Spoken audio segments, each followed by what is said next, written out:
to become an elite level athlete? Well, look no further. The Reclaim Your Throne Elite D1 training course is all you need to take your performance from subpar to the creme de la creme of athletes all around the world.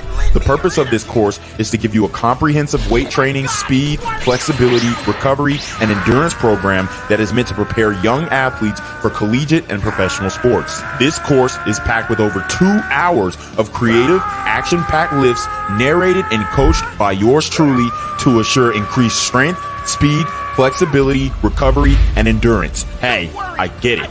Training alone can be tough and can even make you feel misguided or somewhat unmotivated. But with this course, I walk you step by step through each and every lift to make sure you're using the proper form to prevent injuries and that you're hitting the correct muscle groups to render maximum results. So what are you waiting for? It's now or never. So go ahead and get the training course today so you too can reclaim your throne.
Okay, guys, so we have to talk about this.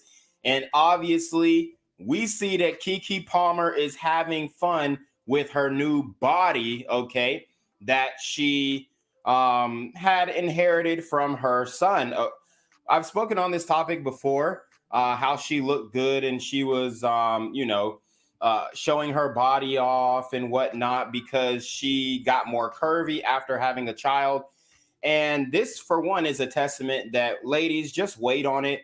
Once you grow into your womanhood, you will be able to have a body like some of these IG models if you work out and eat. And honestly, you don't even have to wait until you grow into your womanhood, right? You could just eat right and work out, and you will be able to get a BBL looking booty, okay? But that's neither here nor there. If you really want to know how to grow your glutes, check out the Reclaim Your Throne Elite D1 training course.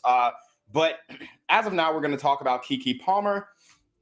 She does look good. It looks like she has a one-piece romper on with this see-through. It's not fishnet, but it's like a stocking type silhouette on. So it is definitely showing her whole booty cheeks.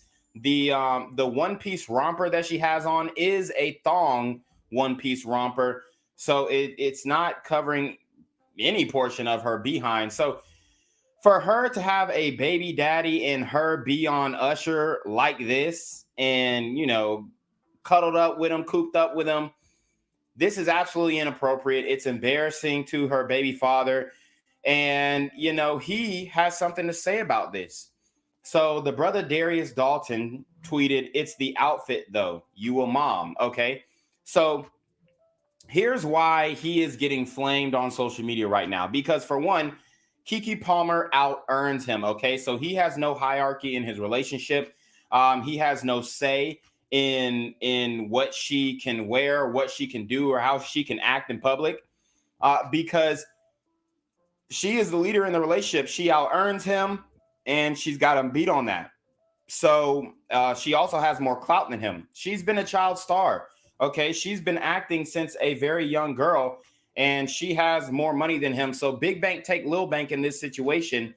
And a lot of women are upset that he had something to say about her fit. They're saying he's body shaming her. They're saying he's slut shaming her, saying all of these different things. But he is the father of her children, and she is the mother of his child. So, he wants to make sure that the mother of his child is being presented in a positive light and, you know, not being lusted after by millions of men to see.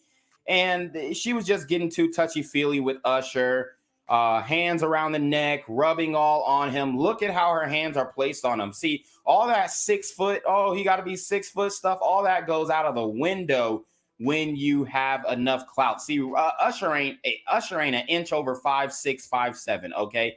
And because he has clout, because he has a beautiful voice, he is able to attract women who, you know, in other situations would deny him if he was not who he was. If Usher looked the same exact way and he pressed up on a Keke Palmer, there's no way she'd be going for it. But because of his talent and because of his clout, he is able to, you know, have this effect on her. And she's like a little girl in the candy store. And it almost looked like they were about to kiss when they released from that hug. And I know they knew the cameras were rolling, so they couldn't get into it. But you could tell that she is definitely, I mean, she definitely wants to smash him. Okay, that's for sure. And if her and Darius Dalton are still in a relationship, this is even more inappropriate. So let's get to some of the replies. Okay, this is a gift that somebody attached to this video. It says, Darius, what possessed you to fix your thumbs and tweet this? I want to know that. Okay. I really want to know that. I want to know that. Okay, so women are shaming him for you know, letting her know that, hey, I don't feel comfortable with this. This is inappropriate. But when men voice their concerns about the disrespect that they're facing in their relationship, they're silenced. And this is why men are walking away from relationships. This is why men are saying no to the modern women and getting their passports. And especially, you know, respectfully, I love the sisters and the queens, but especially black women, black men are saying no because you can't even tell them, hey, man, you are dressed inappropriate. The way you're hugging on this man when you're in a relationship is inappropriate. And I would like you not to do that. Now, I do think that he should have left this in private, right? He shouldn't have tweeted it, but he got what he needed to get off of his chest.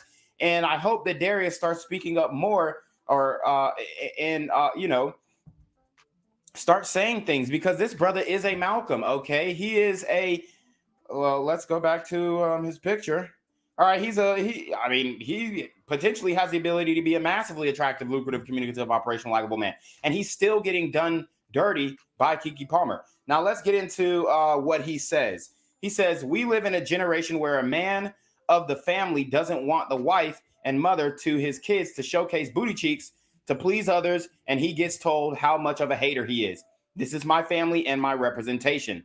I have standards and morals to what I believe. I rest my case. And he is an intelligent brother to just say that and then, you know, log off. So shout out to him for giving his piece. He's definitely speaking up for men's rights. He's definitely speaking up for the male voice. And I guarantee that he does watch some Red Vitamin content, and he needs to watch my content, because there are a lot of things that he could have avoided and mistakes that he made with Keke Palmer that he probably wouldn't have to face right now if he would have been watching my content from the get-go. So let's see the response from black women in the comment section. I'm telling you right now, they're not going to be happy. So this is posted from the Melanin Shade Room. They say, people on Twitter are saying the father of Keke's child is overreacting. Do y'all agree? Now, let's see what black women have to think about that. They say it's the audacity to talk about morals regarding a woman who you made a mother before you made a wife. Okay, well, that decision was made by both of them. And I guarantee she didn't want to marry him. I guarantee that he wanted to marry her and she did not want to marry him. That is how it goes in the community almost 80% of the time. Okay.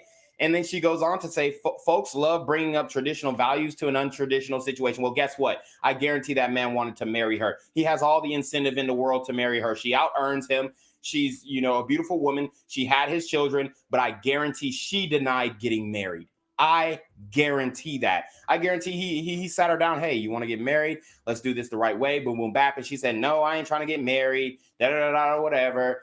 Why can't we just do it like this? I almost guarantee it. It said, because she was talking all this. Oh, it feels so good to be a single mom. Da da da da. Doing it on my own, dude. Oh my God, I did a video on that. It says bagged a baddie, impregnated a baddie. She got badder. Now he's crying. Sir, remain seated. Keke Palmer being a baddie before she had a child is not the truth. That's a fact. Okay, she was having skin issues. She was having flare-ups. She had bad acne. You know, she speaks about it. It was bad. It was absolute. I mean, it was almost deplorable. But now she looks good. She glowed up. Her acne cleared up because she had a child. And she looks way more beautiful now than she did before. Made her a mother before a wife and expect her to be a traditional woman. Pathetic. See, these I guarantee. See, this is why you need the red vitamin, because every red vitamin guy knows that he has all the incentive in the world to marry her, because she, like I said, she out earns him. She's the mother of his children. She has more clout than him. He has every incentive. So I guarantee he wanted to marry her. She didn't want to marry him. First off, it could have been addressed off social media, which I agree. Secondly, you made her a mom, not a wife. She can do whatever she wants. So just because she's a single mom, she can do whatever she wants. Is that the standard? This is how black women think. I'm telling you, you could have called her, which I do agree. Ever since Keke became a mama, she's been glowing differently and looking finer. I do agree with that. Yeah, she might need to reconsider him. Imagine being a celebrity and your so-called spouse does this on social media. Any other problems you have, just be prepared for this little feelings or his little feelings to spill on social media. The fame must have gotten to his head now. But women do this all the time. What do I always say? Modern women love embarrassing modern men. And this is an example of modern women having the digital footprint of an adult film actress. In no other world would we have ever seen Keke Palmer's bare bottom.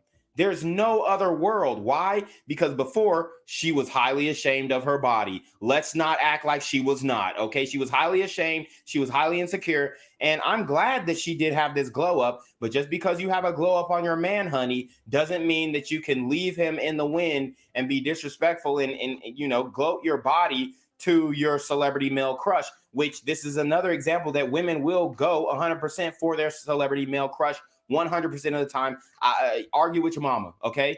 It says just because she a mom, she can't dress like this. It's one thing if she was naked or something, but this isn't even bad, like WTF. So, and this is a black male.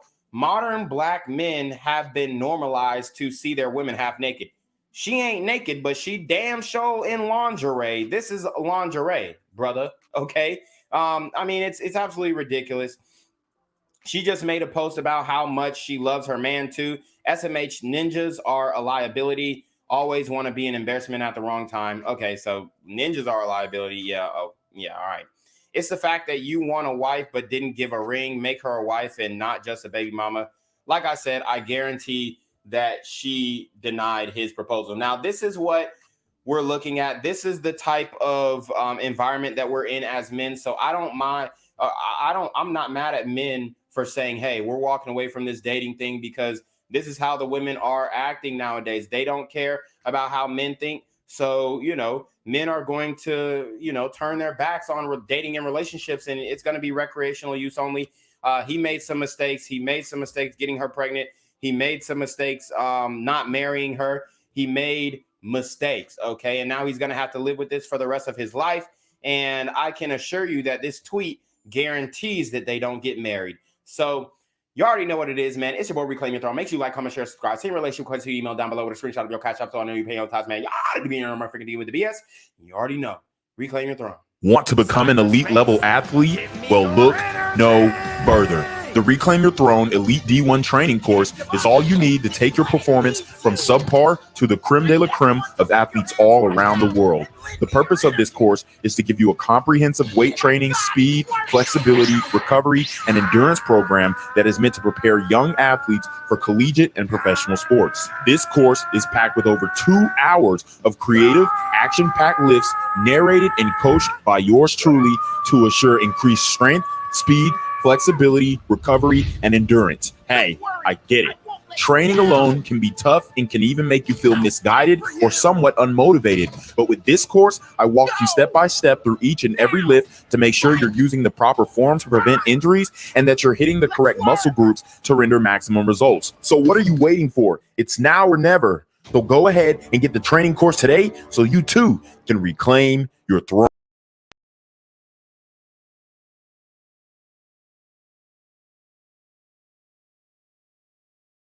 Shit. What's good, Shadow Realm? It's your boy Reclaim Your Throne coming at you with another crazy video. But first, my goal is to get to 5,000 subscribers by the end of the month. So make sure you go ahead and like, comment, share, subscribe. And you already know, Reclaim Your Throne. So guys, this isn't gonna really be about Keke Palmer. It's gonna be more focused on dating in the community. But I do want to give some background information about Keke Palmer. The reason why she fanned out so much about over Usher is because she has been a big fan of Usher for a long time. And this is an example. My girl actually sent me this video, and I guess she was aware that Keke Palmer had been a fan of Usher for the longest time. So here is Keke Palmer showing her adoration for Usher in, a little melody that she ended up reciting from an Usher song.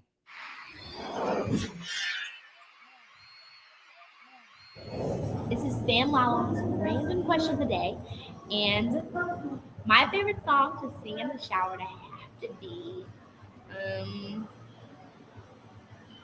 maybe Superstar by Usher. If you guys have that song, it's so good. Oh, I love that song so much. And he does this little thing in the beginning. Okay, when you hear the song, he does this little thing in the beginning. Okay, I'll just do it. Okay, it's like in the intro of the song, he does this beautiful thing. Okay, I probably won't sound like him, but this is what he does.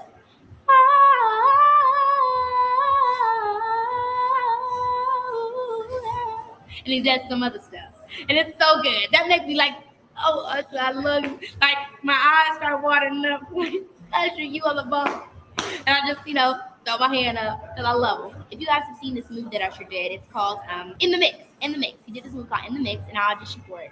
And I met him. Like I made it down to the bottom. I met him. I didn't get the part, but every time I see him, he's like always like, "Good to see you." And I'm like, "Oh, so good to see you too." And so it's awesome whenever I see him because he remembers me, and I feel so happy. So there you have it. She's been fanned out over Usher, and I mean, it's hard not to fan out over Usher. If you are a fan of R&B, then I mean, how can you not love Usher? He's got classics, okay? But like I said, we are going to be talking about dating in the community, and I've got videos of ex-swirlers coming out and saying, "Hey, man, it's not so bad. We really only have allies with black men in dating." And I'm not saying that is true. What I am saying is that's what the women are saying. And then I've got messages from women who are saying, I just don't understand why I'm single and whatnot. And it's a lot of content, all right, out here. But guys, wow, man, you're gonna see a lot of things that you probably have never heard of or never even thought of, and we're going to see why a lot of black women are single in this day and age. So buckle up. I mean, it's going to be very interesting, and we're actually going to take real videos from real black women into account and break down what they're saying. So as you guys see, the first video that we are going to bring up is a video of a sister giving 5 types of men she wouldn't date as a black woman. So let's listen up, and then shout out to you guys. I'm going to read your chats, whether they're super chats or not. Shout out to Ricky Webster. He says, "Yo, what up, Quarantino? You already know what it is." He said, "That's that D1 shit. You feel me?" Cyrus Cherry with the $5 super trap. He says, "I don't think she represents black women. I think dude just not hip enough or cool enough for Hollywood circles." Okay. Ricky Webster says, "Good point, Cyrus." Return of the Black King says, "Black women are done, bro. No matter how rich or alpha or thug out man is, the black woman will always find a way to sabotage the relationship." Alan Stranger says, "Sup here to like and show support." Okay. Alan Stranger also says, "Great content, my guy." He also says she's the breadwinner, so she didn't want to pay alimony like Mary J. Blige. Facts. Cyrus Cherry with the $10 super trap. He says his clout also prevents him from getting shamed for having less than average looking sex partners. A regular guy would have gotten clowned for sleeping with that woman that claimed he gave her an STD. Oh, wow.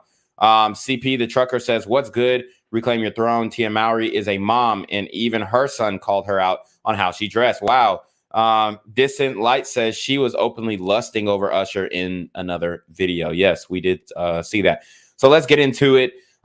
These are 5 types of men that this black woman says she wouldn't date as a black woman. And what I will say is, whatever she lists, it's automatically going to diminish her dating pool in her dating prospects. So we already, we haven't even seen the list, but you got 5 things off rip that you know that you're not going to go for. That is minimizing your dating pool. Now, these 5 things could be critical in dating, or they could be trivial. So let's see. These are 5 types of men I would never date as a black woman. Number 1, men who have never dated a person of color or a black woman before. Okay, so I get she could be talking about black men, but the likelihood of that is lower. So she might be talking about people outside of her race who she is considering dating, but if they have never dated a black woman before and she's their first black woman, she's not going to deal with them. So that's blocking yourself off from the majority of men outside of your race off rip, because most men date within their race. So, I mean, you're already minimizing your dating pool to strictly black men off that first requirement. I'm a college course. This is not high school and this is not middle school. I am not here to teach you about what it means to date a black woman. I'm not explaining to you why I wear a bonnet before I go to bed. I'm not explaining to you what it means to get invited to the cookout. You just got to get those prerequisites in, or else you're going to fail. 2, non-black men who only date. So you have to be cool enough to be invited to the cookout. These arbitrary, non-tangible requirements that a lot of these women have is also what limits their dating pool and their dating options. What does it mean to, be invited to the cookout? What does it mean to be prepared to date a black woman? Shouldn't you just having good manners and being a good man be good enough? But no, now you have to catch on to these culture innuendos and whatnot. And I understand you want to be with somebody who's a good fit. But oftentimes, if you're searching for men outside of your community, that's not what's going to happen. All right. Unless you're just getting like some white guy who's like really trying to be black, which they would classify as a wigger, which, it's a little cringe. Now, I like a white guy with some swag for sure. Right. But once you're just like 100%, once you got a white dude and he's sagging his pants, then you're like, okay, you're going a little too far, big dog. But number 2, let's listen up. You date black women. This is weird. I get it. Black women are great. Black women are beautiful. Non-black men who only date black women. So if you've never dated a black woman, you can't date her. And then if you've only date black women, you can't date her outside of. This is now confusing and rules out 99.9% of men who, if she is electing to date outside of her race. That's insane. So what if you're a black man and you only date black women? So, I mean, it's... to say you only date black women and you are not black, it's kind of fetishizing. And then on top of that, God, when you say you like me, I have to wonder, do you like me for me, or do you like me because I'm black? So do you like you for you, or do you like me because I'm black? I mean, as long as they like you, as long as they like you, willing to provide and protect, shouldn't that be all that you need? Anyways, here we go. New Age Republicans. 3, New Age Republicans. Used to be a time when you could have Republican friends if you were a liberal person like myself. You could date Republicans if you were a liberal person like myself. But now, the way the Republican Party is right now, it's not the same, and I'm definitely not with it. And 4, men who say they love black women only reference mixed light-skinned women. Now, first of all, these are all black women. Okay, hold on. What? I'm definitely not with it. And men who say they love black women but only reference mixed or light-skinned women. Okay. 4, men who say they love black women only So reference this is the colorism argument, guys. such light-skinned women. Now, first of all, these are all black women. No one's trying to take away anyone's blackness. But when you say you like black women, but your desire falls on one end of the spectrum and just kind of stays there, I have questions. Like, are you a colorist? Like, what is this? Are you fetishizing them? I don't know. 5, any man who So says she's really worried about being fetishized. And now here she goes with Kevin Samuels to end it off.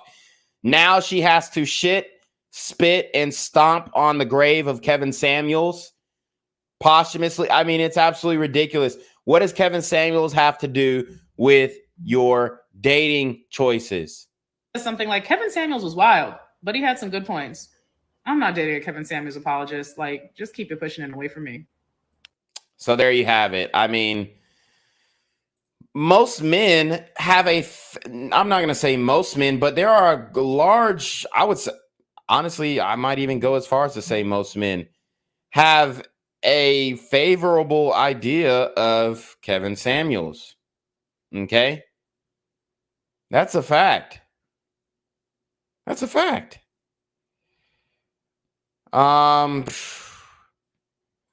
So I mean, I don't know what you want from brothers out here, especially because brothers are going to have, I mean, most brothers are not going to just say, oh, fuck Kevin Samuels. There are some who will, but a lot of brothers, if you listen to him, they were rocking with the things that he was saying. I mean, it's just going to become more and more difficult if these women don't let go of some of these dumb standards. Let's get to what this woman had to say. A reality check I got once I was back in the dating scene was that I was not going to get everything that I wanted in a man that was on my list. There you have it. You need to settle, sisters. She has gotten to the point that everything on her list is not going to be checked off. And you have women in the comment section who are like, I refuse to accept this, all this stuff. It's crazy. Once I started dating, I realized that if he was fine, he was stupid. If he's fine, he's stupid. He was smart, he was not my type. If he's smart, he's not her type, meaning he's not attractive. He's a Malcolm, okay? A third tier or fourth tier Malcolm, or he could be a BBW TDM. But he is a mildly attractive, or not mildly attractive, he's medium ugly, lucrative, communicative, operational, likable man, or he is a massively ugly, lucrative, communicative, operational, likable man. He could even be a BBW TDM, which is a busybody, well-to-do man. But that's what you're saying. If he's fine, he's dumb. Who's fine and dumb? Hood niggas. That's what she's talking about. So she's referring to hood ninjas who are fine and dumb.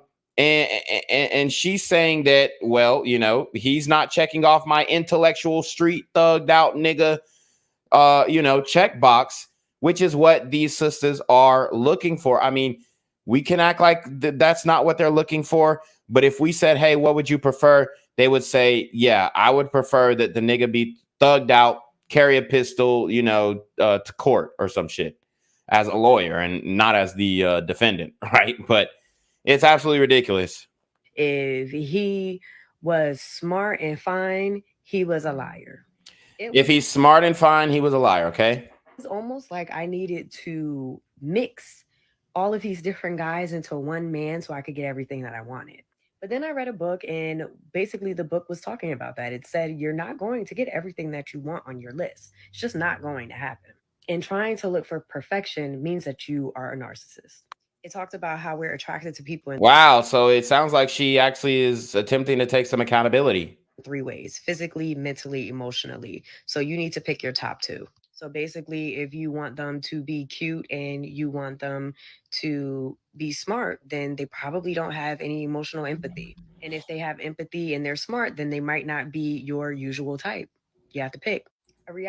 Yeah, so I actually liked that video, and it was very realistic. And you had women in the comments section acting a damn fool. All right. So now what we're going to do is we're going to get into some real videos from some real black women on YouTube who are sharing their experience. And this is a smaller YouTube content creator, but she's referencing Rebecca Lynn Pope. and some of the things that she's saying in these videos we have already seen before. But if you're new to my channel, then you probably have not been brought up to speed with you know, a situation that happened a few years back where Rebecca Lynn Pope decided that she was not going to help women out anymore, specifically Black women out in mating and in mate selection, because they wouldn't lower their standards. And she would bring them perfect men and the women would spit in her face. Okay, so shout out to Wiz G. He says these Black women want a king. Vaughn would agree that works a corporate job. Facts. A lot of the time I realize that other cultures kind of get this. I need you to hear me. Other cultures tend to get this. And when I say other cultures, I'm talking about white culture, Indian culture. I'm talking about other cultures other than African Americans. And a lot of the time what happens is, don't forget Asian or Oriental culture. I know they're gonna say, oh well, Indian's Asian too. Well, we're talking about Chinese, Japanese, Korean, etc. You're mistaking the playboy for a husband, and you're trying to marry a playboy. Okay, so you're mistaking the playboy for a husband. Who is the playboy? The thug maxed alpha simp. It's simple. That's the thug maxed alpha simp. The playboy is the thug maxed alpha simp. Guys, you have to understand these dynamics. Why is a thug maxed alpha simp a thug maxed alpha simp? Because he is thug max one. And what are the requirements for being thug max? Okay, having tattoos, like excessive tattoos, especially neck tattoos. Sagging your pants. Okay. Wearing Jordans every single day of the week. I'm not saying you can't not wear Jordans, right? But I'm saying wearing them every single day of the week. Really wearing a Pooh Shiesty mask. Okay. Doing all of these things in tandem makes you a thug max alpha simp. Now you could go for the look of a thug max alpha simp and not be a thug max alpha simp. You could be a thug maxed alpha and not be a simp as well. All right. So there are different dynamics, but thug max nonetheless, you're getting your money from the streets. Okay. Most of your money, the majority of your money is coming from the streets. That means that you are thug maxed. Okay. So the reason why Black women are attracted to thug maxed alpha simps is because, you know, you can blame part of it on the media, but it's really that these are the guys who are exalted. These are the guys who are cool in the community. Shout out to Cyrus Cherry. He dropped the $10 on the super trap. He said, I realized that besides intercourse, the hood guys don't cut it. Black professionals tend to be socially awkward. The Latino or Asian guys beginning to look more appealing. SMA. Oh, say less. Wow, that's interesting. So he's saying besides intercourse, the hood guys don't cut it. The Black professionals tend to be socially awkward. Black professionals being socially awkward. I mean,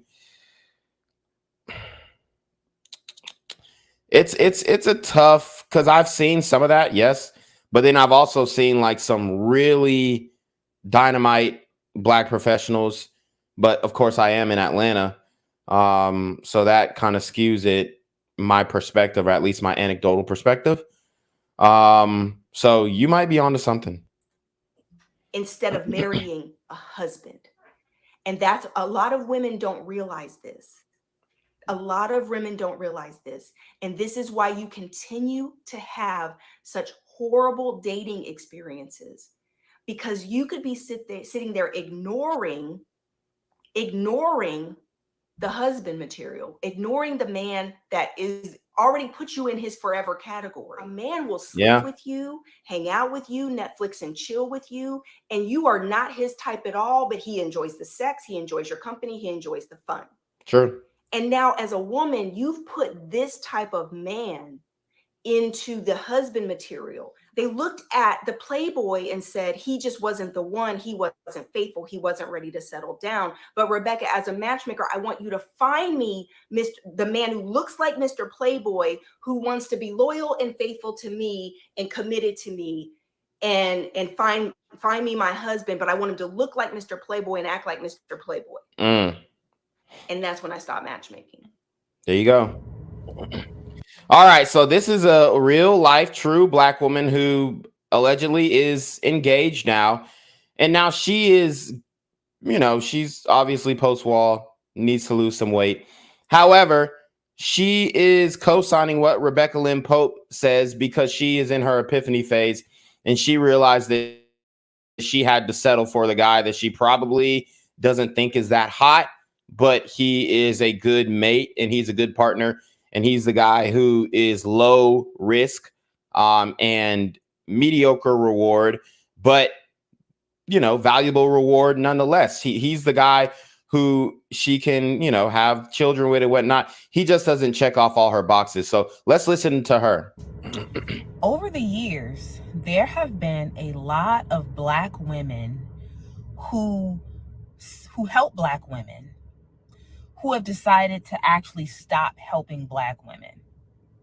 So I'll give you some examples. Wow. And that was profound in and of itself. Over the years, there have been women who have tried to help Black women who have stopped helping Black women. That's the first thing she said. Ayanla Van Zandt, who had a show called Fix My Life. True. Many of you have watched this show. She started getting death threats from people. Some of them, I believe, were Black women. Some people, particularly Black women, didn't like her coaching style. So she stopped serving in that capacity as far as her show on the OWN network. April Mason, who was recently on the Dear Future Wifey podcast, she is a femininity coach, and she had an academy where she was helping Black women, I believe individually, coaching them, and she stopped. She didn't want to do it anymore.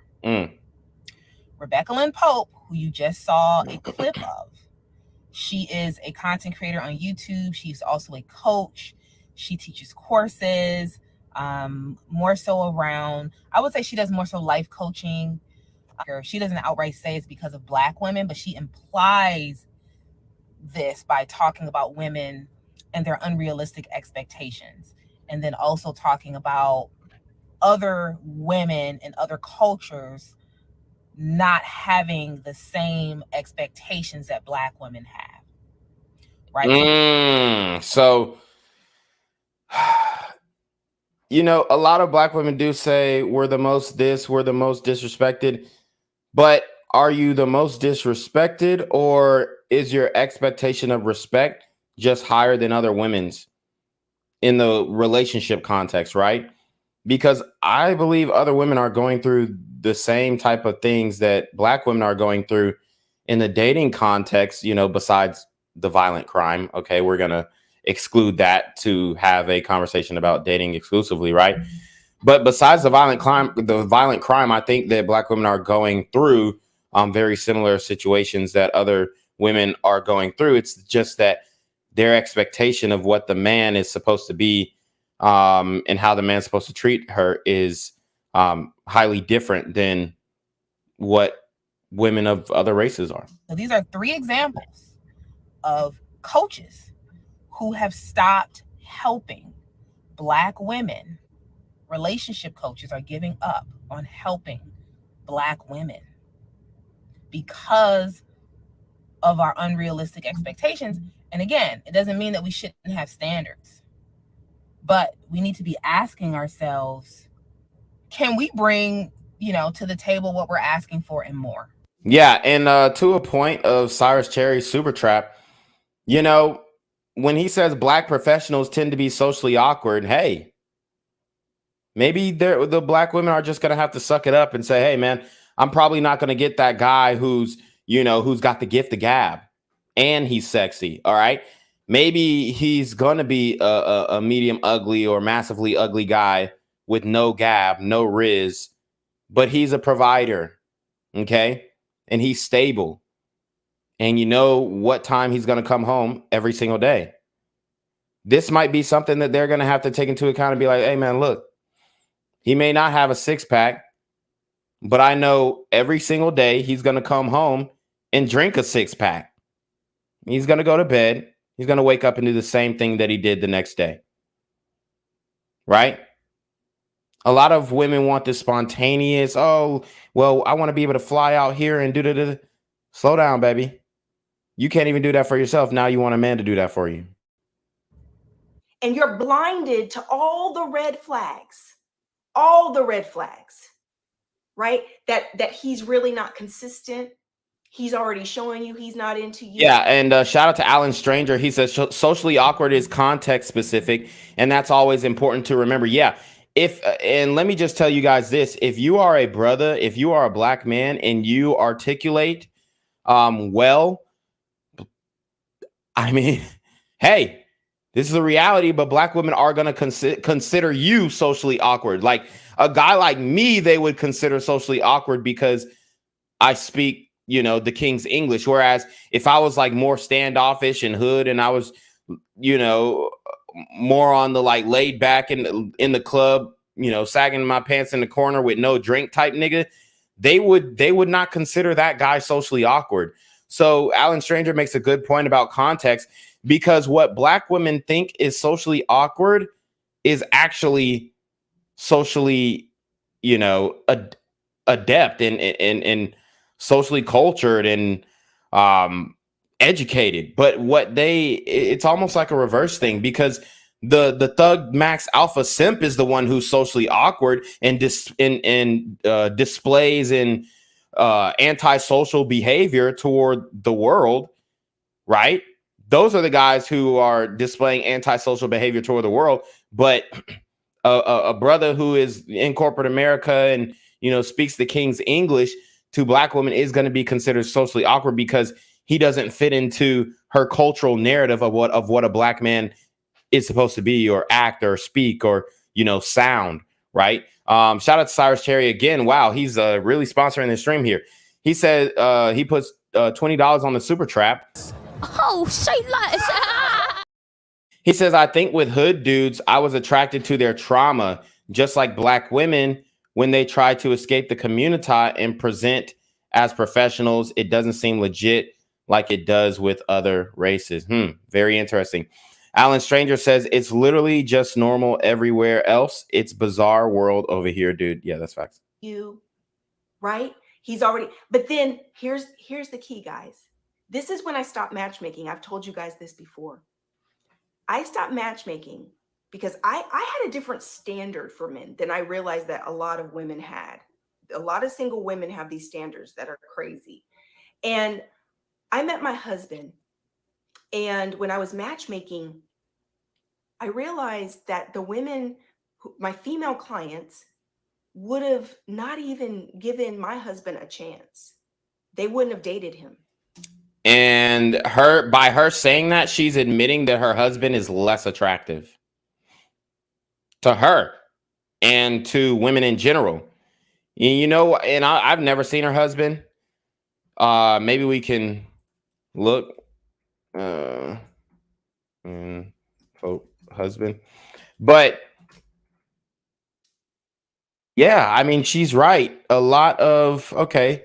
So, I mean, I'm looking at her husband right now. He actually is attractive. But it's not like he's, well, I mean, he's not that attractive, honestly. Now I'm seeing the full picture. Okay. They actually had a really good picture of him. But let me show you what her husband looks like. Now, here's the thing. She said that her husband would not have been chosen and whatnot. So here's her husband right here. So here's what I can say about her husband. He's a mildly attractive, lucrative, communicative, operational, likable man. He is a second-tier Malcolm, all right? He could honestly probably go to the junior college, like Coach Greg Adams says, and do better, you know? But with the coaching business and whatnot, it's better if they stay together, find it for financial reasons. All right. So just looking at him, it looks like he's fairly in decent shape. Probably needs to lose a little bit of weight. But look at her. She needs to lose a lot more weight. All right. And she's saying most women would not look at her husband. Why? Because he's not that tall. Okay. He's not that tall. That's why. That's the main reason why. If he was 6'4", same specs as far as facial symmetry and whatnot, if he's 6'4" with the same face, then she would say, oh yeah, they would have chose my husband in a heartbeat. Like he's something that like sisters were lusting after. But because he is not that tall, I mean, Rebecca Lynn Pope, what is she, like 5'4"? So her husband looks like maybe 5'6" or something like that. A lot of the women that she coaches would have overlooked him strictly off of height, like off rip. Even though he's a brother with his hairline, he's not bald, okay? Even though he's growing up, you know, it looks like his beard can grow fully, but he keeps it trim. He's a good-looking brother. He's a handsome brother. I mean, he's a mildly attractive, lucrative, communicative, operational, likable man. But sisters would overlook him because of the height solely. And that is what keeps a lot of these sisters single, because they're going to overlook this brother because he's 5'5", 5'6" off rip, and there's no going back. So that's one reason why sisters are going to continue to stay perpetually single. Let's keep going. Because my husband is a good man, a solid man, right? A strong man. I mean, my husband, but literally, it was like, I realized that's not what a lot of these women are looking for. And you know, I've done videos about this, about how women and they're not looking for him because he's just too short. That's literally the only thing holding them back. Literally. Expectations of men have gotten so ridiculous. And obviously he's also not thug maxed. And I think Rebecca Lynn Pope is spot on. When she talks about other races or other cultures, you know, and how they're socialized, it is very rare for a woman of another race or culture to make comments and say that, you know, I can do bad by myself, or, you know, I have my degree, I'm good, you know. And I mean, it's not that rare anymore, but I see her point. Black women kind of, you know, stand on that. Whereas other women do concede in other races that, hey, you know, yes, I'm educated. Yes, I have all these accomplishments, but I still want a man. In my experience, women, again, of other races and other cultures seem to understand the value that men have in their lives and just in the world. And this is kind of ingrained in them from the time they're born, right? Whereas Black women, I think oftentimes many of us are socialized. We're socialized to think that somehow education can serve as a placeholder or can serve as a substitute for a man, for a partner, etc. And this can be a very tricky space to navigate with Black women.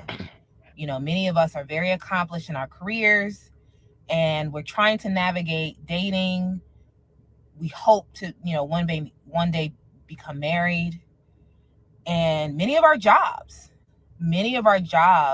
in my opinion, incite and encourage us to become more masculine. Wrong. Your job is not doing that. You're doing that. Point blank. Your job is not doing that. You're doing that because you would rather listen to your boss than the man. That's what it really comes down to. You have more loyalty to your boss than to your man. Because if you were more loyal to, because you're not masculine to the boss, are you? Fuck no. Otherwise, you'd be fired. You wouldn't have a job. So it's not the job that's making you more masculine. It's you becoming more masculine because you feel like you're hot shit because you got a government job. And I'm going to be doing a video about how, as Black women, we can protect our femininity. That's another video. This video, I want to mainly just focus on and highlight and really reinforce what Rebecca Lynn. Like, y'all are not doing laborious physical labor jobs, bruh. How is it making you more masculine? Like, every job that y'all are doing is sitting up in some air conditioning. See, here's the thing. Women in the workplace just get frustrated more at the obstacles that come your way, or that, you know, that arise in a normal workplace environment.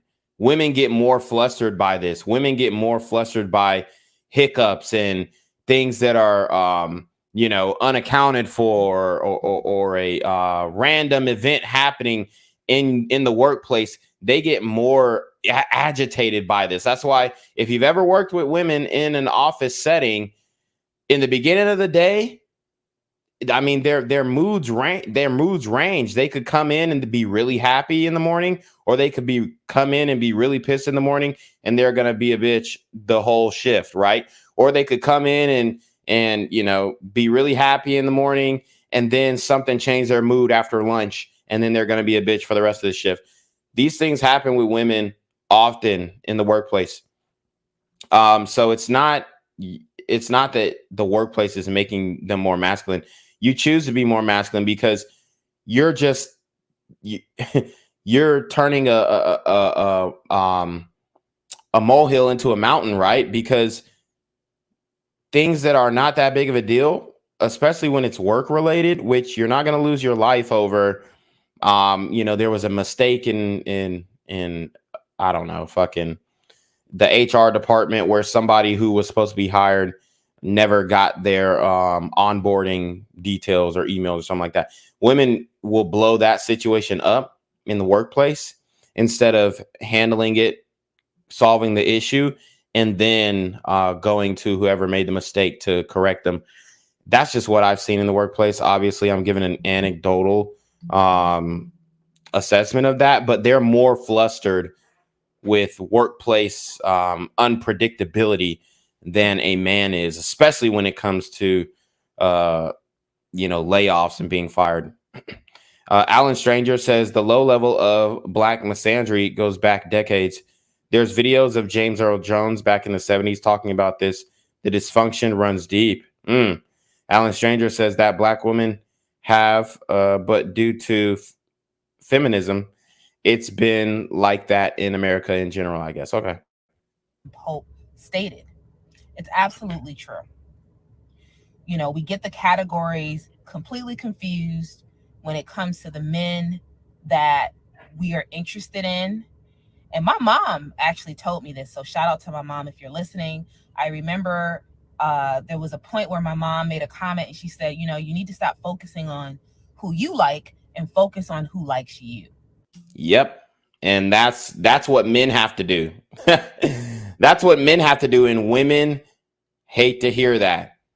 Stop focusing on who you like and focus on who likes you, because who you like is going to break your heart as a woman more than a man is. If I as a man focus on who I like versus who likes me, I'm going to be a virgin for the rest of my fucking life, unless I can change that woman's mind that I like, right? Whereas as a woman, if you focus on who you like and not who likes you, you're going to end up being ran through, because you're going to fuck all the guys that you like. They're not going to like you back. They're going to get your pussy. And then you're going to go and, do the same shit with another guy. Whereas if you just focus on the guys who like you, then, you know, you'll be better, but you friend zone those guys. Those are the guys in the friend zone. Those are the nice guys that you would never consider romantically. And that's your damn problem. And that's as it relates to dating. And women have a tendency to go from one of these relationships to the next, to the next, to the next, because all you're going off of is who you like and who you're interested in. I'll tell you this, ladies, it almost doesn't matter who you like. Facts. It doesn't matter if you like them. Who likes you? Facts. Who's into you? Who is seeing you as you're there forever? Because like I say, as women, we get to choose who to date, but men choose who they marry. The man's putting a ring on it, not the woman. It does not matter who you like. And I think this is something that a lot of black women are not told. You know, it was a big light bulb moment for me when my mom shared that with me. And here's the thing about her. You could get the men that you like to like you back if you lose some weight, but they don't want to hear that either. And she was absolutely right. But I think many black women don't learn this until later in life. Many of us who do actually get married, some of us tend to get married later in life, myself included. I'm not even married yet. So, and I think that there is a need for the femininity coaching. Well, good luck. I mean, if you think these women are going to sign up for femininity coaching in mass, you got another thing coming. No, they would rather do Hot Girl Summer. You don't believe me? Go to a Sexy Red concert. And I know that some people are getting tired of it because every time you go on YouTube or any social media, you're seeing, videos and various things pop up about femininity. But understand that this is an area that Black women really struggle with. There is a process by which, as a Black woman, to have a successful relationship and especially to have a successful marriage, oftentimes there are things that you need to unlearn. And, there are ways that you need to navigate your relationships differently. And I just wanted to highlight that. I wanted to show that clip. The clip went viral when Rebecca Lynn Pope posted that. The video that you saw was 3 years ago. It went viral. And understandable, because she really nailed it. She really nailed it when it comes to who you date, or who you marry, or who you even just invest and spend time with. It's really about looking at the character of the person, their integrity. There's so many things. I think many Black women look at looks, look at height. Those are not. There you have it. And now we're getting to the gist of it. That's what it's all about. And these will be the same Black women who will say, no, it's all about personality. It's all about personality. Y'all know y'all full of shit. Y'all know y'all full of shit. Looks, height, thug max, alpha simp. That's literally all they're looking for. And look, I'm not mad at it because, I mean, I date who the fuck I want. That's all I know. All right. But as far as you guys, I'm actually trying to give a lending hand or, some virtual advice or whatnot. But that's really what it's about. Is he a thug max alpha simp? Is he tall? Do I think he's cute? Is he thug maxed in alpha simp? That's what it is. The most important specs, so to speak. And, also in response to this thing about choosing a man, I like what she said. Women choose when it comes to dating, men choose when it comes to marriage. And we all know, well, for many. And these women are just now figuring this out in their late to mid 30s. And we're supposed to believe they mature faster than us. It's crazy. Many of us, marriage is the goal. Now, men figure this shit out in high school. I've heard women say, particularly Black women, say that marriage is not the goal. Facts. So my question is, if marriage is not the goal, what is? If you're dating and marriage is not the goal, then I'm curious what is. But have fun. That's what they're gonna say. We just want to have fun. What if a woman just wants to have fun? Well, that time period where you want to have fun kind of wears off. Then you start getting serious about your life in the future. And then you start wanting children, or maybe you delay that until you can't have children anymore. And now you're regretting the fact that you never had children.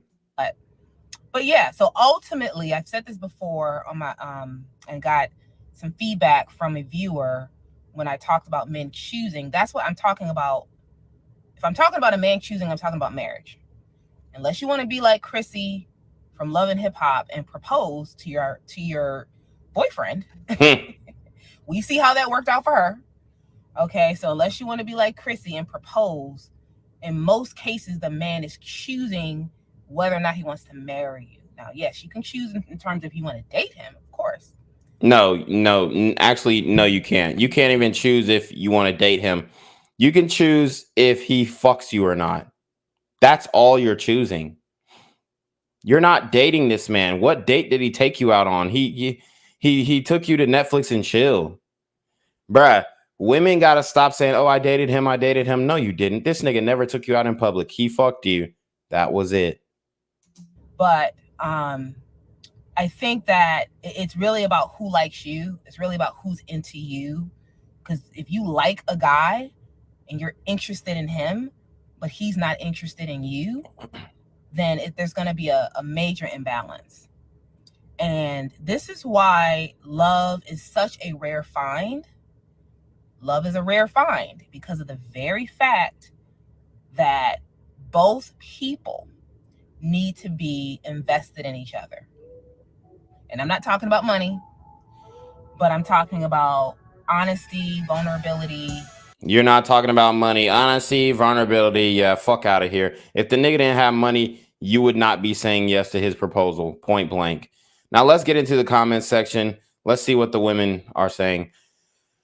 So it sounds okay. I was valedictorian in my high school. I was on the basketball team in AP classes, won the Florida State Forensic Championship, was male student of the year, and did acting. My high school sweetheart, who I knew I could be with for a long time, broke up with me for a drug dealer who dropped out. This literally happened. I'm telling you right now, Thug Max Alpha Simp, guys, are you fucking kidding me? Am I on point or not? Am I the GOAT or not? This guy is, I mean, he's an athlete. He was probably tall since he played basketball. He won Florida State Forensics Championship. This guy is extremely intelligent, valedictorian of his class. I mean, it sounds like he's a black guy too.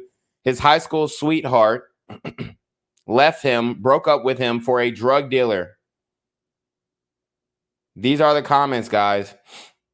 We're not taught to be wives. We're taught to be hyper independent, get our degrees, get a well-laying career, and etc. And who's teaching you that? The single mother. So whose fault is that? It goes back onto the women. Especially you were raised by a single mom. Bro, am I calling it or not? I literally didn't even read that next sentence. She says, especially if you were raised by a single mom like me, it was drilled into my head to become hyper independent and was not taught what good makes up a good man. I wasn't taught also that it's okay to want to marry a good man. Child, I had to start therapy and began working on this, and praise God, I've met an awesome man, a good man. Okay. Thank you for this. I'm so glad I didn't buy into the toxic culture that has misled many black women. I've been happily married for over 2 decades. Okay. Who chooses who they date, but it says women choose who they date, but men choose who we marry, equal balance of power. The video is spot on. Back in high school, as an academically inclined nice guy. See, these are the guys that y'all keep, that Cyrus Cherry, not y'all keep, but that Cyrus Cherry was describing as quote unquote socially awkward. Socially awkward to black women is pronouncing your words. Ew, you're weird. You said water instead of water. Swear to God. I mean, I don't know. I don't know what to tell you. You can think that I'm lying or not. That's just the fucking truth. And I'm gonna tell the truth. I mean, socially awkward to black women is pronouncing your words and saying a word that's, more than 6 or 7 letters. Honestly. Shout out to Matthew, my guy. He says, "You talk white," in quotes. Yes, exactly. I mean, that's literally, they don't like that. They don't like that, bro. They don't like that.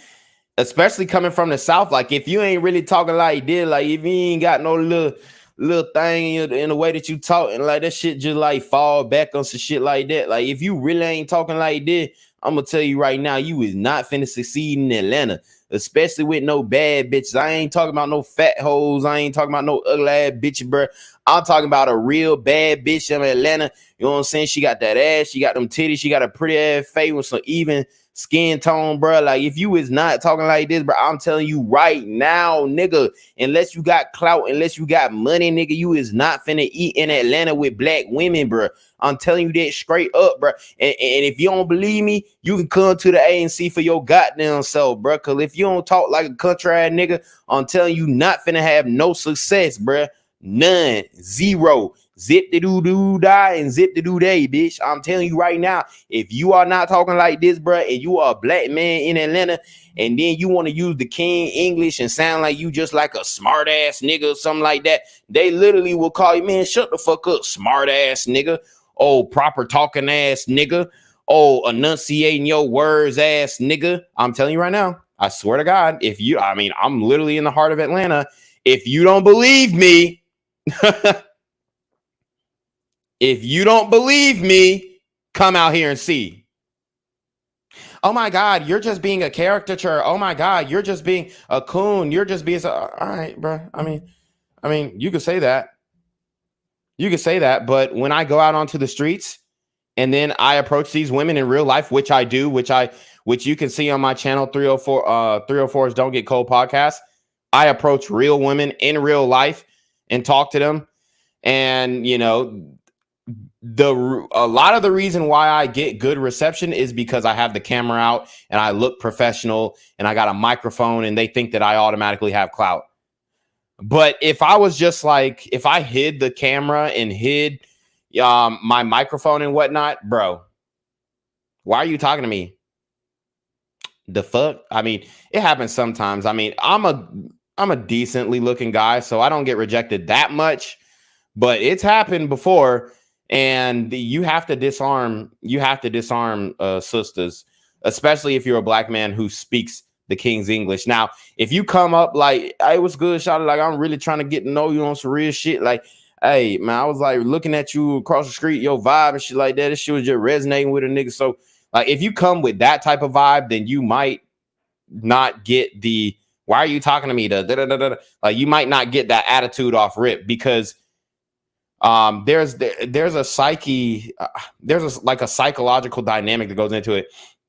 I talked about it before, but essentially the reason why a lot of sisters like lean onto their education is because they know that they date thug maxed alpha simps, and those are the only men that they're really smarter than. Like, those are the only men who they think they can outwit until those thug max alpha simps do what thug max alpha simps do and murder over, you know, controversies and disagreements.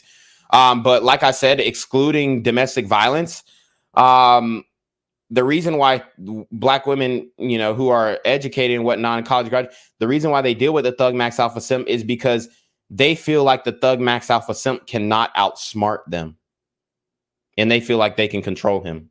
Okay, just like that video that we're breaking down tomorrow about the older woman who dated the 17-year-old boy. So it says this video is spot on. Back in high school, as an academically inclined nice guy, I couldn't get any play with the sisters. Once I got to college, I became more of a nasty bachelor, recognizing that many sisters were more into style and swag than character and substance. So guess what? I couldn't keep the ladies off me during that time, while openly stating I wanted no commitments in dating other women.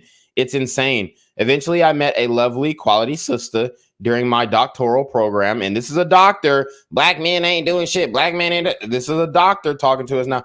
And we have been married for 24 years. Before meeting her, and he committed and stayed with her for 24 years.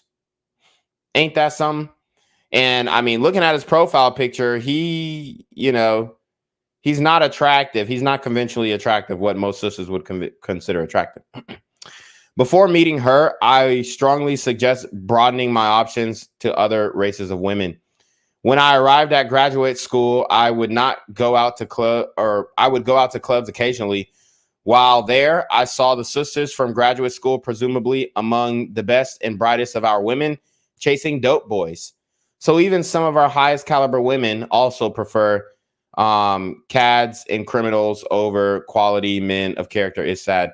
No, it's not sad. It's actually amusing. It's actually hilarious, because the well-to-do black men, the Malcolms, okay, the massively attractive, lucrative, communicative, operational, likable men, or the mildly attractive, lucrative, communicative, operational, likable men, or the medium, ugly, lucrative, communicative, operational, likable men, or the massively ugly, lucrative, communicative, operational, likable men, even the BBW TDMs, the busybody, well-to-do men, are not saddened by this. We're laughing at it because we know that we have options not only overseas, but with women of other races in this country. We're just trying, or have tried, to make it work. Me personally, I tried and I'm good on it now, but I know other brothers are trying and have tried to make it work and just couldn't find any common ground.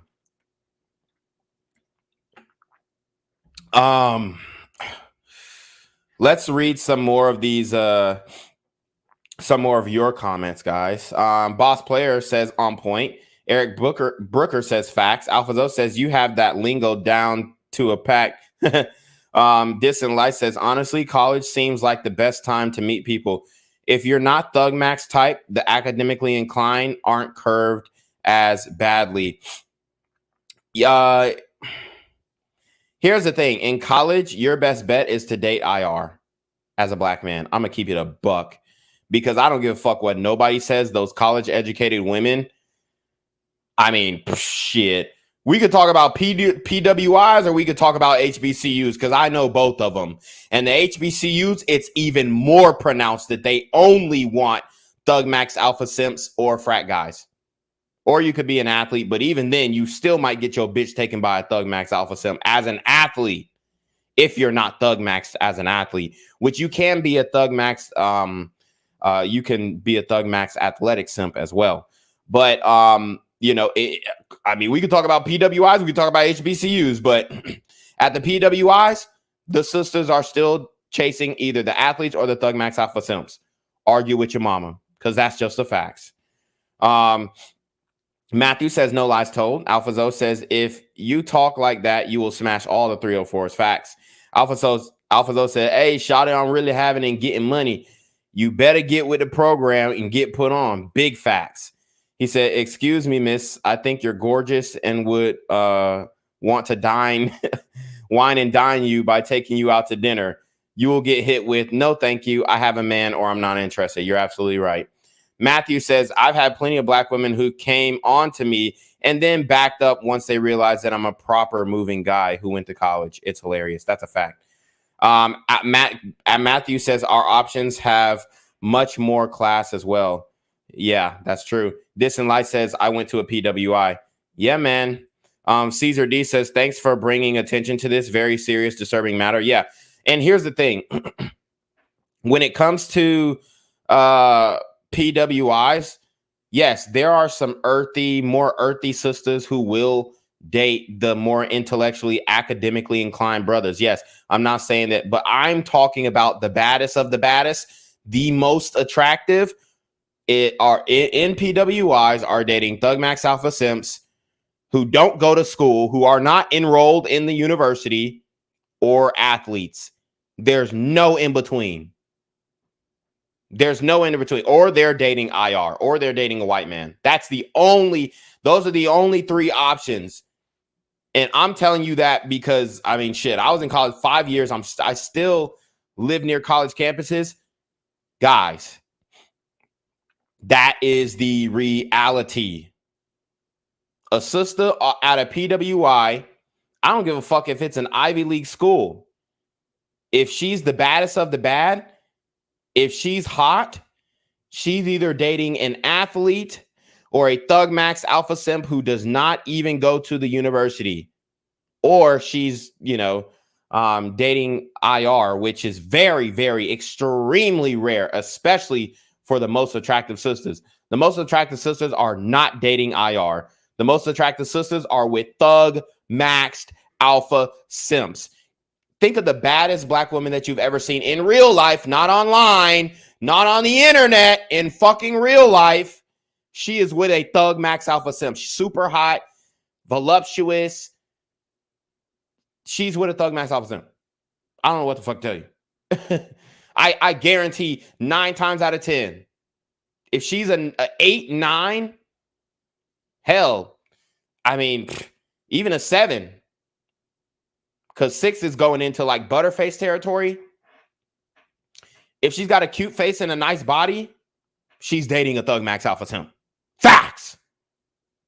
There's no ifs, ands, or buts or in between.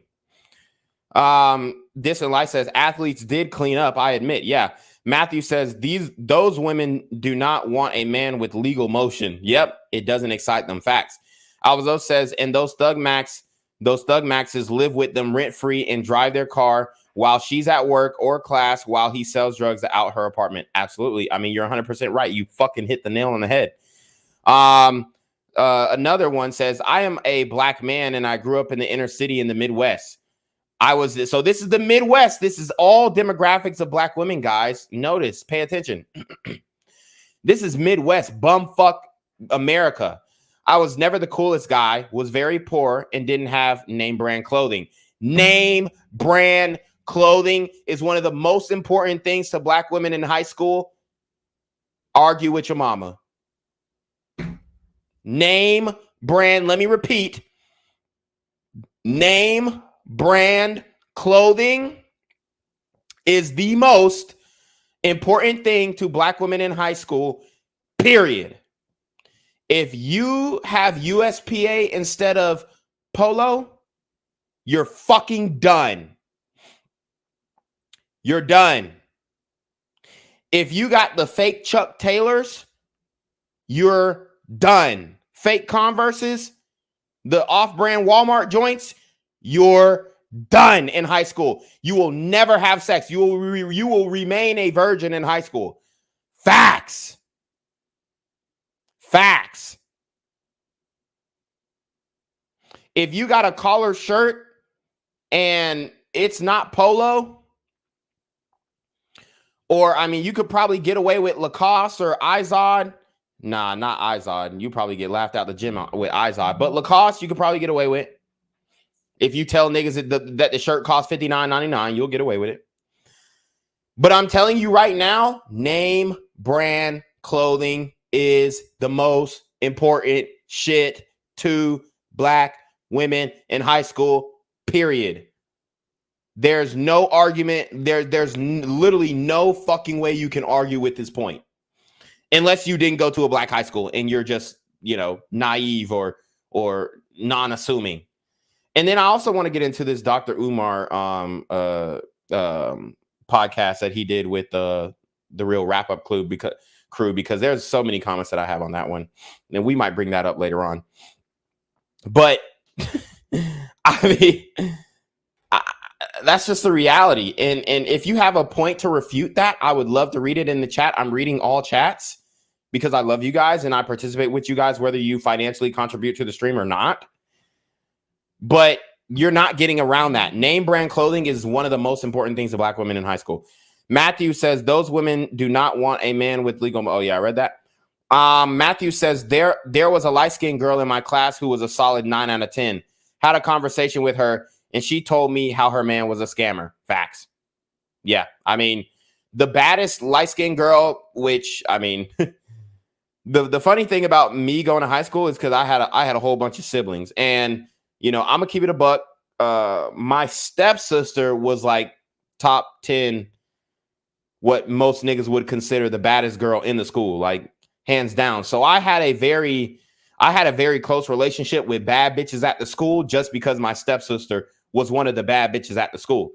So I can tell you with certainty that I know the insides and outs of what these women are thinking. And I'm going to tell you right now, yes, the light-skinned girl, the 9 out of 10 light, and every guy has this at his, if you go to a black school, everybody has this. The 9 out of 10 light-skinned girl at your school, she's either dating an athlete or a thug maxed alpha simp. Eric Brooker says, hoes come from all walks of life. Don't matter how educated their life was. Yeah, I mean, yeah, that's true. But we're not really talking about hoes. We're not talking about promiscuous women. We're talking about the mating choices and dating choices of black women in our community. Matthew says, one rumor about a fake Louis V belt and it's over. Facts. Facts. Alphazo says, no designer equals no play or box. Absolutely. Eric Brooker says, these hoes dating scammers. Facts. Alphazo says no name and shoes or clothes equals virgin. Facts. Eric Brooker says dick in danger, turn they ass on. True. Matthew says, yep. In college, I've seen the best looking black women going to the thugs who probably dropped out of high school. The best looking Beckys love the frats and the athletes. Absolutely. You're 100% right. You're on to something, Matthew. Caesar D says, I know sisters in their 50s who have high paying professional jobs that have moved in guys straight out of the penitentiary that don't have a dime to their name. Absolutely. It happens all the fucking time. You don't believe me? Oh, you don't believe me? Oh, look at Daddy. He's not my dad, Mom. Really, Ava? He's not. My dad's in jail and I miss him. You heard what Ava said. Her dad's in jail and she miss him. But old stepdaddy over here fixing the bike up. Let's read this one. Let's read this one. Woo! I am a black man, and I grew up in the inner city in the Midwest. I was never the coolest guy, was very poor, and didn't have name brand clothing. I was always respectful and kept to myself. Had my sights on many pretty black women from grade school to high school and was rejected by most of them. All because I was not a popular guy or a dope boy. I ended up marrying a Puerto Rican woman. Shout out to this brother, Passport Bros on top.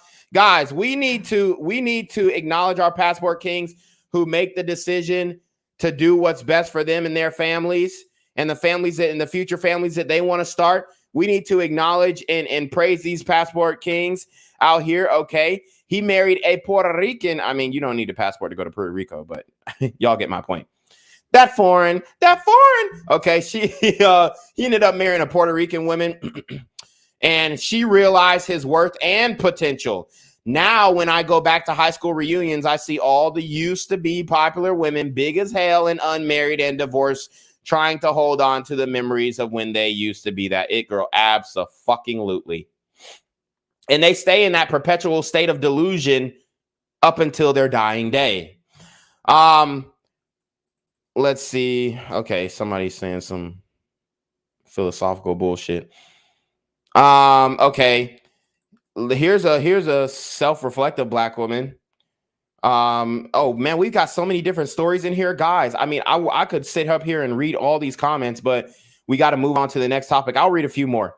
She is so correct. I used to work with a Chinese lady who told me when she was in dating mode, she tried to date the most handsome guy she could find. But when she realized it was time to marry and start a family, she didn't look for just looks anymore. She looked for character and stability. So even the Asian women, they dating, you know, I don't know, Asian Chad's name, right? What is it? Win or something like that. It's really hard to tell us black women anything. We see other struggles and let them continue. We ask people not in those roles for all the advice. Talk to older married women who have a similar path that you want. Yes, we know you don't want their lives, but get advice from those on the journey. Okay. Man. Wow.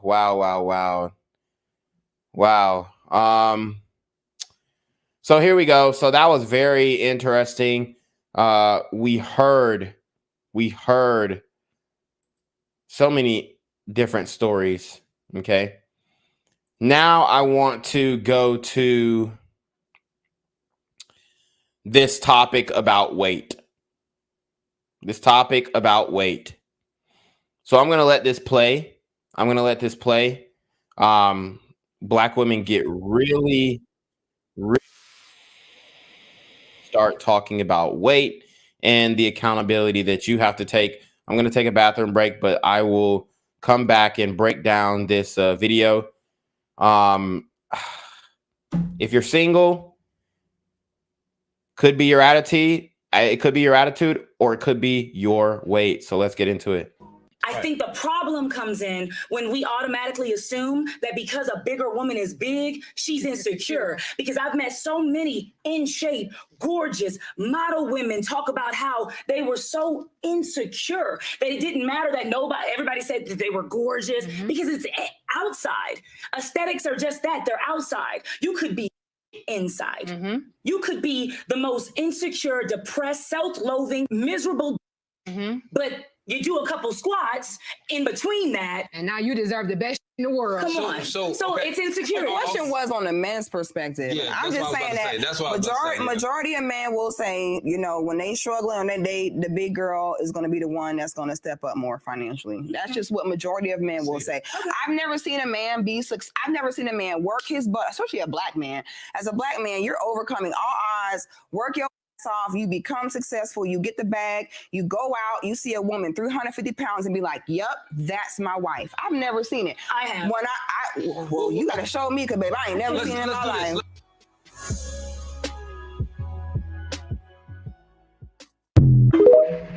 Hi, ladies. So y'all heard the cope. Six the Goddess, which is a controversial figure in the manosphere, the red vitamin space, even though I don't accept women into the manosphere. I don't care how many subs you got. I don't give a fuck. You could never be manosphere, bitch. I mean, I'm not calling her a bitch, but I'm just saying women cannot be accepted in the manosphere because this is men's right, and they're always going to have that bias. But anyways, what I'm saying... I ain't mean to go so hard on her. I just, you know, I had to spit. But anyways, what I'm saying is The woman said, oh, well, I've seen 300 or successful black men, sexy, successful black men get with fat women. Where? The only black men that I see get with fat women are fucking broke ass niggas. Okay? Broke ass niggas. Like, very broke. Like, every time I see a black man with like a super fat woman,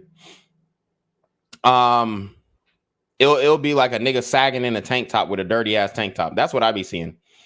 Now I do know that brothers tend to date fatter women for sure if they're fat. But I'm talking about like an attractive brother with a fat woman. It's gonna be that broke man. And then the other woman, she came with the cope. I've seen it. No, the fuck you haven't. You're full of shit. You're a fucking liar. And a lot of women will lie to win arguments. That's just something that they do.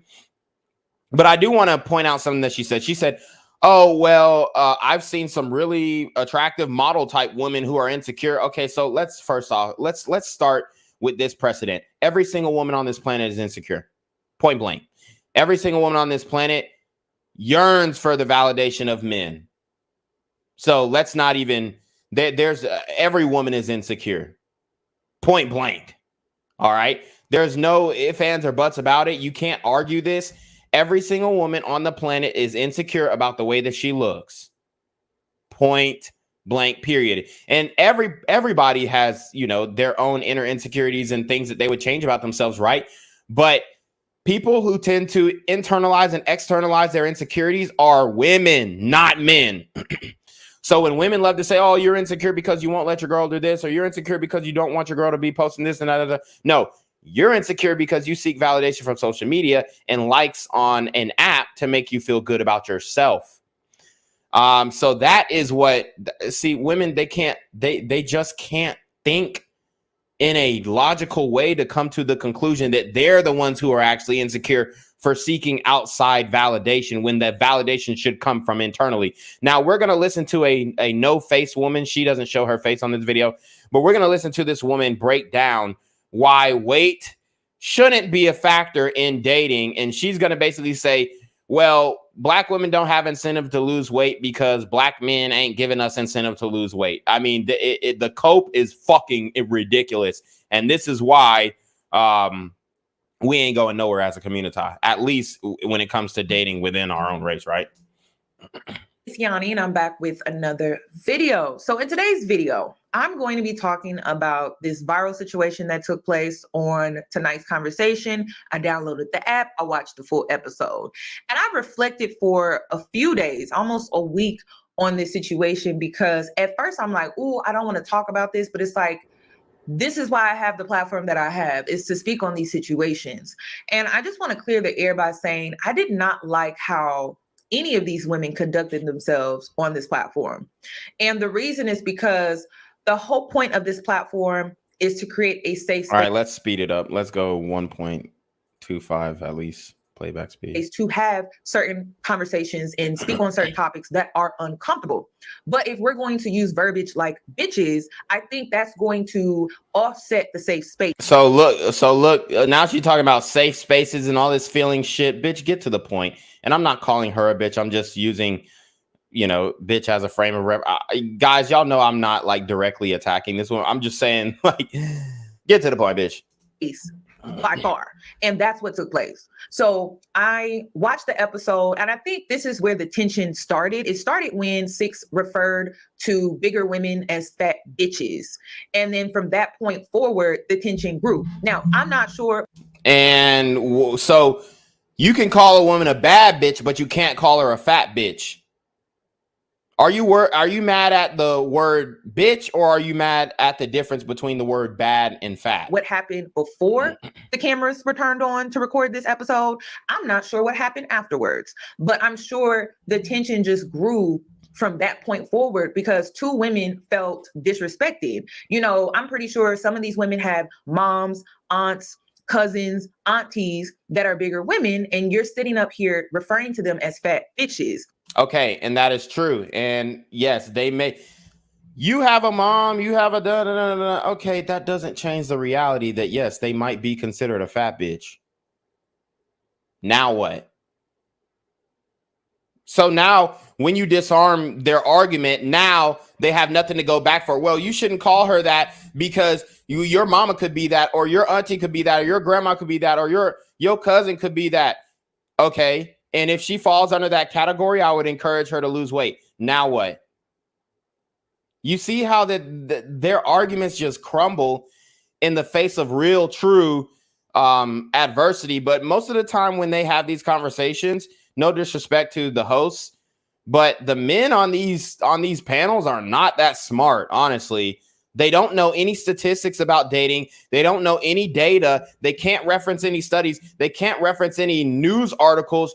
They are not well learned on these topics. So they're just speaking from the cuff and speaking from the heart. And oftentimes the women get the better of them in these arguments and these debates because the men are not intelligent enough to just do some simple research and realize what the fuck is actually going on, when it comes to dating. Okay. So just because, I call this bitch a fat bitch, and somebody that I know and love could also be considered a fat bitch, doesn't mean that I'm not going to call them a fat bitch. Just like these women wouldn't hesitate to call somebody a Karen, but they might have a white woman in their life that they love and adore, but they won't hesitate to call no white woman a Karen, will they? No, the fuck they won't. Now, one thing that I did not agree with was Keita and Randy referred to Six as a bitch. And so it was just very petty to me. I think we as women can conduct ourselves better. So even in these, why don't you bring women on? Well, let women talk about, the women can't even agree. So now they're beefing. Now what? Why don't you just do this with women? Why don't you just get these women to come in and give their take and have a safe space and no men, because men need to moderate these conversations. Otherwise it'll get off point and go off the rails. And now you got, this bitch calling that bitch a bitch and this bitch calling that bitch a bitch. They can't do it. And I think it starts unless they all walk on eggshells, which they also oftentimes do as well. Unless you're all walking on eggshells, what I meant to say is if you're all walking on eggshells, you're not going to have a productive conversation. But if you're not walking on eggshells, somebody's weave is going to get pulled out by the end of that conversation if there is not a man moderating it. Facts, especially with our women. Now, other races of women, they could probably have this conversation, and it'd be peaceful. But if there is any type of like hardline disagreement in the community between sisters, it's resulting in weave being pulled. With respecting each other enough to not use certain verbiage that may offend the next person. Now, I understand that Six is... Yep, and Alpha Zone makes a great point. He said they don't hesitate to call men broke, dusty, bald, etc. Yeah, and they don't. And if you say, well, your daddy could be that, or your uncle could be that, or your brother could be that, and they don't afford the same grace to when they do it to men. So yeah, we don't give a fuck if they're throwing around and hurling the bitch word, because here's what it is. This angle, she likes to refer to some of her followers that are overweight as fluffies or as fat bitches to motivate them to lose weight. So I understand her perspective. But it's like you're on someone else's platform. People are going to get offended by that. So if people are going to get offended by that verbiage, maybe I need to respect the platform that I'm on and refrain from that verbiage while I'm on this particular platform. And I also think when it comes to these podcast settings, that these conversations need to be had before the episode is recorded. Like, what verbiage can I use? What language? Wow, this is crazy. I mean, obviously, yeah, you preface things, but it's crazy. Like, these women just want a complete policing of speech. It's absolutely ridiculous. So she hasn't even gotten to the fat conversation, but she was about to make the point that, what's the point of black women getting in shape if we don't have, black men to motivate us to get in shape? Well, you should be getting in shape for yourself, ma'am. But let's keep going. When it comes to bigger women, their opinions on bigger women. and it was 3 women speaking for men. And I felt like that also created a narrative that wasn't 100% honest. And I felt so now she's saying women can't speak for what men are attracted to, but then if men get on the panel and then speak for what they're attracted to, they say, oh well, you can't speak for all men. It's bullshit. It's just constant moving the goalpost. Like if we heard from the men, we would have gotten a different perspective. So Ace, he did. You would have gotten a different perspective that men say that, yeah, I'm not going to date a 350-pound woman. A lot of men, a lot of simps too, will get on the panel and say, yes, I'll date her. It don't matter. It's about her personality or her heart. And then they don't really actually understand what it means to be 350 pounds and 5'4". These same men will get on here and say, yeah, I'll date her. I don't know why it's a big deal that she heavy set. I like a little meat on the bones. And then when you see a 5'4", 350-pound woman, you don't even know what that looks like, sir. You don't even know what that looks like. You can't fathom what that looks like, especially a woman that large naked. You can't even fathom. You will not be able to see her vagina, and her ass crack will literally be, it'll be like a flat like blurb of fat, and then her ass crack will just go straight down. A lot of men who will say they'll date fat women can't even fathom a fat woman naked because it would repulse you. The only men who are dating fat women like that are men who can't get other women. Point blank. The best that he could, but I felt like he could have really dominated the conversation a little bit more, and it probably could have diffused the tension between the 2 women, Keita and Six and Randy. Or so now she's chastising the moderator, the male moderator. All 3 of the women, honestly. But if he would have stepped in, oh well, why are you trying to mansplain? Why are you trying to police women's conversations about body? It's crazy. It's crazy. You can never win with these women. We would have heard more from the men. So that's all that I have regarding this situation. But please, ladies, don't be messy, because I know how y'all are. Y'all like to be messy.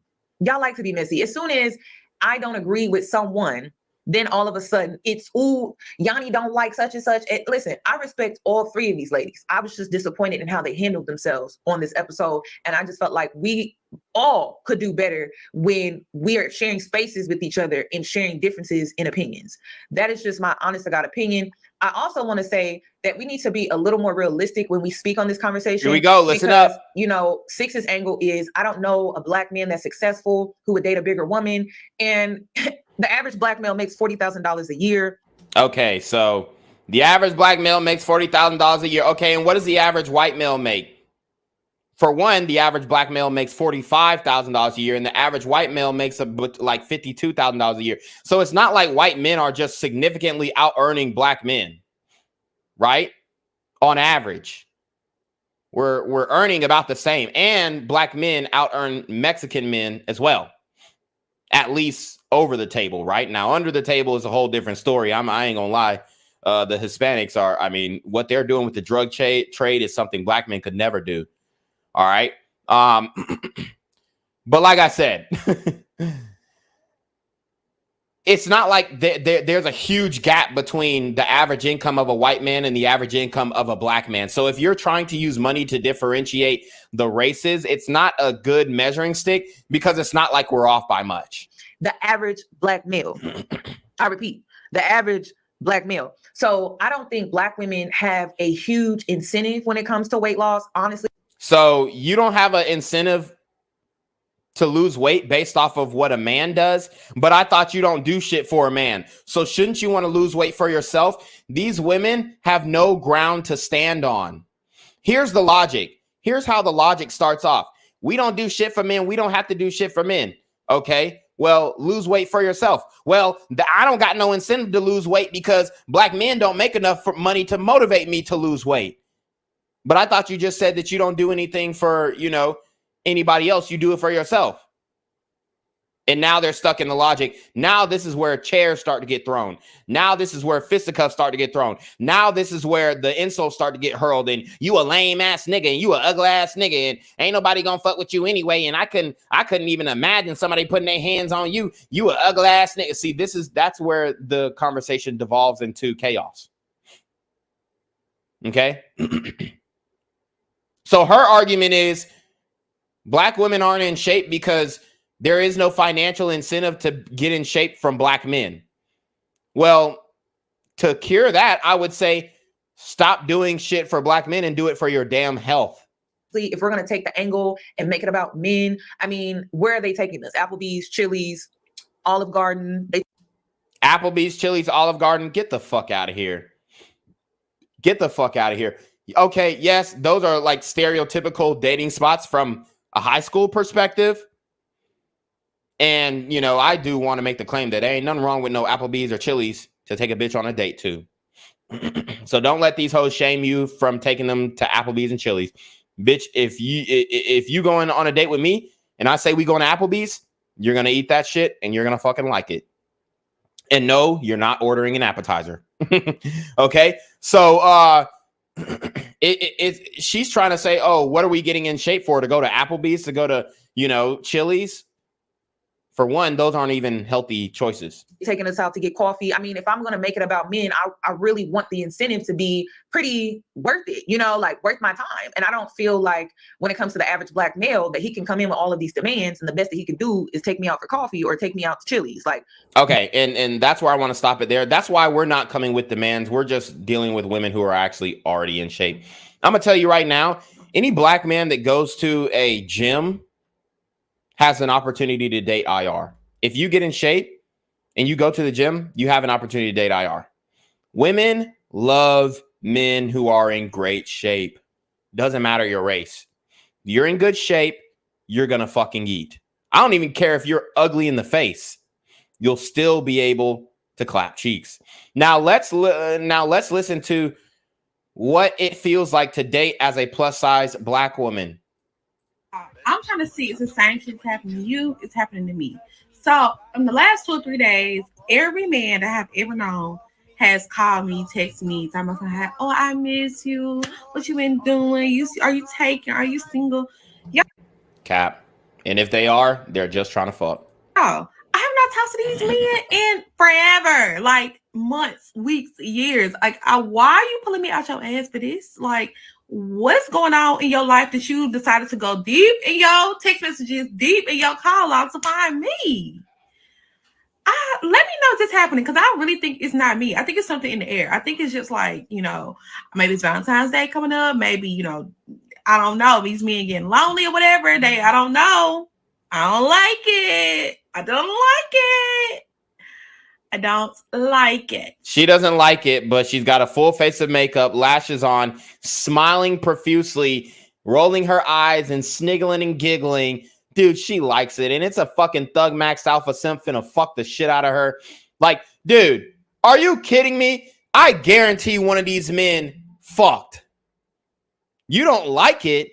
Well, you're gonna get to learn to like it, because you over here laughing and smiling and I don't like it. I don't like it. Oh my God. Like, bro, you fuck one of them niggas. Stop capping, bro.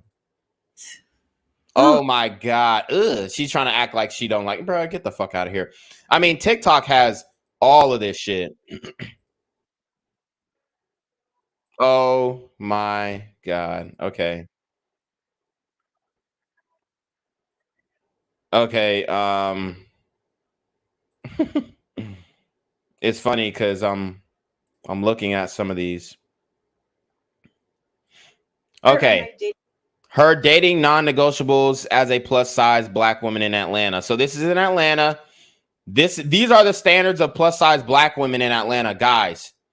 And take her standards and then go for your preference, right? Take her standards and then look at your preference and tell me you have a chance in dating. This is like, I mean, she's not cute. Okay. I'll say that. I'm not going to call her ugly, but she's less than a 5. All right. Like, she's below average in attractiveness, and she's about to give her standards, and I guarantee they're all delusional. Okay. I guarantee they're all delusional. So here's her standards, and this is a plus size woman standards. Now take her standards and then look at what your preference wants. And I guarantee it's 10 times what she's asking. Let's get it. Here are my dating non-negotiables as a plus-size woman in Atlanta who has learned her lesson one too many times. I do not do home dates. I don't want you to cook for me. We will not be Netflix and chilling. Just no to all of the above. No. So no home dates, no Netflix and chill, which is cap. She's done it before. The world is not safe, but Atlanta specifically is not safe. Now she is right about that. Atlanta is not safe at all. But who are you not safe from? Thug, maxed, alpha simps. It's just not appealing to me. Like the idea of going to a stranger's house to like eat food that I could do at home and watch TV that I could watch at home. It's just not enticing. Number 2, all those low effort dates that y'all keep pitching, ice cream dates, coffee dates. Somebody told me that she's been asked on a people watching date. Number 3, I don't. So what's wrong with an ice cream date and a coffee date? Also, a people watching date. I mean, that sounds cool. That sounds like something that maybe if you're a psych major or something like that, you would take a woman up on a psych. Like they're just excluding all of the context. The guy might have saw, hey, you know, she's in psychology or whatever. She said in her fucking Bumble bio that she likes going out to picnics and people watching. And then when you pitch her the exact date that she has in her fucking dating app bio, she's like, men are weird. I don't know why you would suggest a date as people watching and going on a picnic and people watching. It's fucking bullshit. The game is rigged. The game is rigged. I don't do last minute dates. So quick story time. I used to talk to this guy. And then I didn't hear from him for a couple days, but I really didn't notice because I used to talk to this guy. Code word, he fucked. I'm so busy and I was talking to other people and he hit me up out of the blue and I was fucking other people. And here's the issue. Look at her cleavage, bro. For one, it looks like there's a scar near where her cleavage starts. For 2, discoloration in her breast. That shows you that she probably has a lot of excess skin.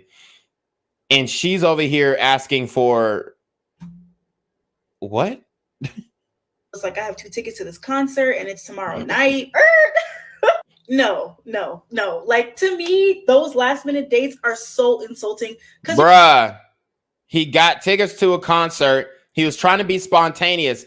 Last minute dates are insulting, but they want you to be spontaneous. This is getting fucking out of control, y'all. I'm gonna drop the StreamYard link, bro. Last minute dates. She hates last minute dates. They're so disrespectful. But at the same time, you want a man to be spontaneous. It's absolutely fucking ridiculous. Well, how do you expect a man to be spontaneous if he can't do a last minute date? It's ridiculous. You're basically just saying, like, I tried several other people and they either didn't respond or I just don't have any other options. Anytime I've gone on like a last minute date. Whoa, hold on. You're projecting. She's projecting her dating strategy. She's projecting her dating strategy on the men. Listen up. Or I just don't have any other options. Listen up. Listen how she projects. Several other people and they either didn't respond or saying like, I tried several other people. So she's saying that a last minute date means he tried several other people. And they either didn't respond or I just don't have any other options. And they didn't respond and she doesn't have it or he doesn't have any other options. Well, if he's talking to you, yeah, honey, no shit, he doesn't have any other options. Let me repeat. If he's talking to you, no shit, there's no other options. You are the last result. You are the last contender. But either way, she's projecting her own dating strategy onto what the men are doing. You don't know that. What do women love to say? You don't know the whole story. And then she goes and judges a man based off of something she has no evidence of. So what I say to you, ma'am, you don't know the whole story. Anytime I've gone on like a last minute date just to go, I absolutely regretted it. You need to have a car. Full stop before I explain. I told you she was projecting. So this is your anecdotal experience. Every time I went on a last minute date, I regretted it. So you're just projecting your own personal experience onto the man's intention for hitting you up and getting last minute tickets that he probably paid a premium price for, because when you buy something last minute, right before the deadline. It's more expensive, and he invites you out to it, and you reject him because you're projecting your own dating experience on last-minute dates to him. I mean, he's asking you to a concert. What's the worst that could go wrong? A date just to go, I absolutely regretted it. You need to have a car. Full stop before I explain. Car is in the shop. If it was recently totaled, if you know, I don't know, if you're having work on it, I'm obviously not talking to you because I know somebody's going to come and try to twist it up and say, "Ooh, what if my car just got totaled?" Bro, look at the cleavage and tell me that that is appealing. It's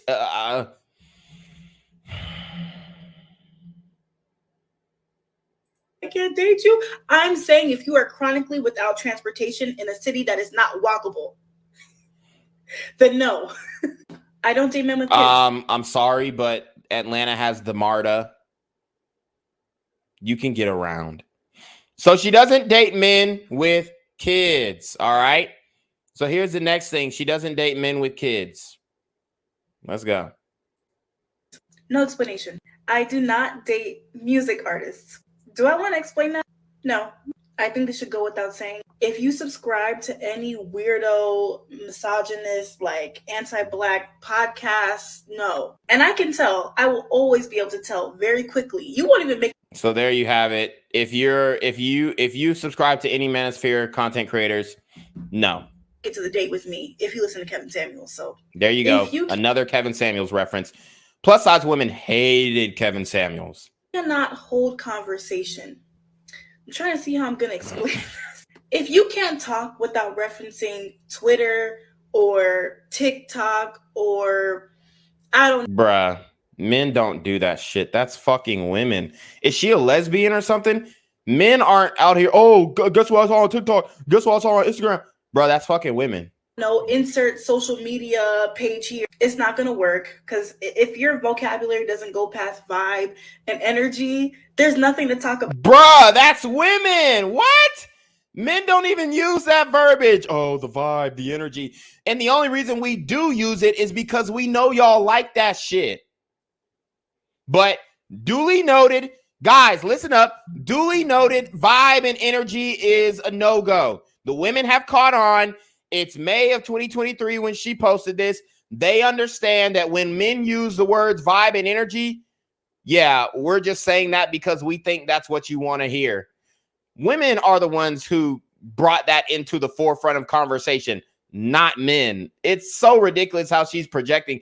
She's trying to attribute like the female talking points to men. Men are not doing this shit. About if I wanted to just read and hear about nothing, I would just go to Justin LA Boy's page and just read through the comments or the Shade Room. And lastly, I love to ask men, what do you think of Lizzo? And I leave it like that. I don't ask. She's a talented singer, but a fat slob. There. What do you think about her weight? I just say, what do you think about her? Plus size women, I think women, period, need to start asking that. So plus size women are now starting to ask, what do you think of Lizzo? God, I mean, men, if you want to make an A on the date, I'll give you an answer. I'll give you the truthful answer, which I just gave you, and then I'll give you the answer to get an A on the date. Here's the answer to get an A on a date. Well, the woman says, oh, well, my final question for this date, it's been going so well, and I like you so much. What do you think about Lizzo? I'm going to be like, well, I mean, I think she is a work of art. I think she's a talent. I think that, she can play multiple instruments. I think that her voice is an instrument. I think that she's a queen. And I think that the young man who is dating her is lucky to have her. And he better be counting his lucky stars, so that he doesn't lose her. Is that a good answer? Is that a good enough answer to fuck?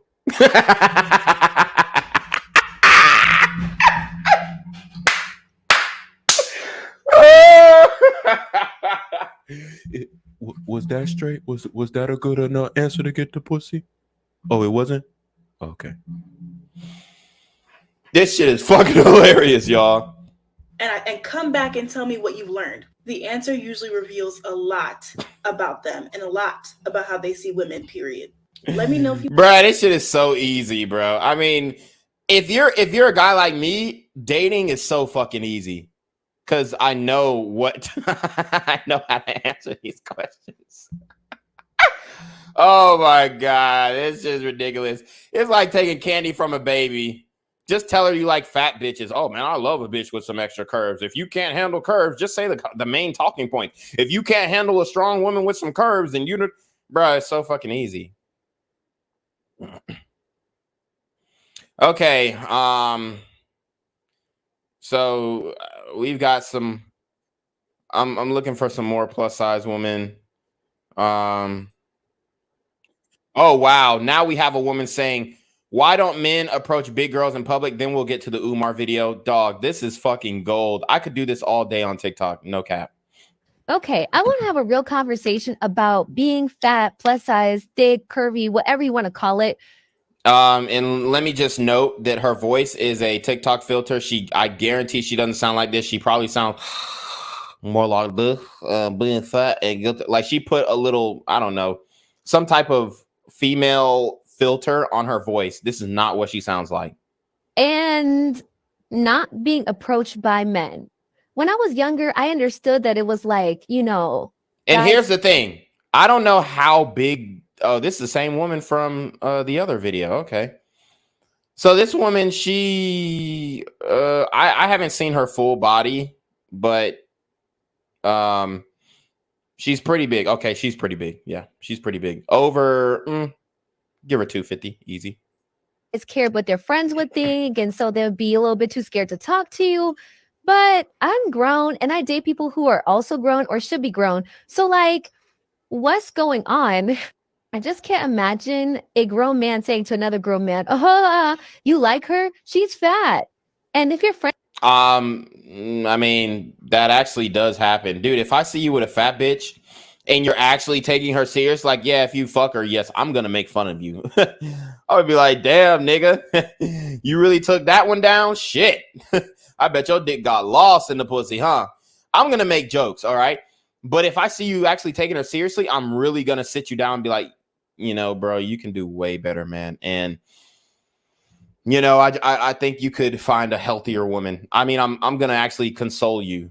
So yes, our friends are gonna speak up. If they see you with a fat bitch, yes, they're going to dog you. This is another example of women just do not understand men. The pressure that you get from your boys, and honestly, okay, let's keep it a buck.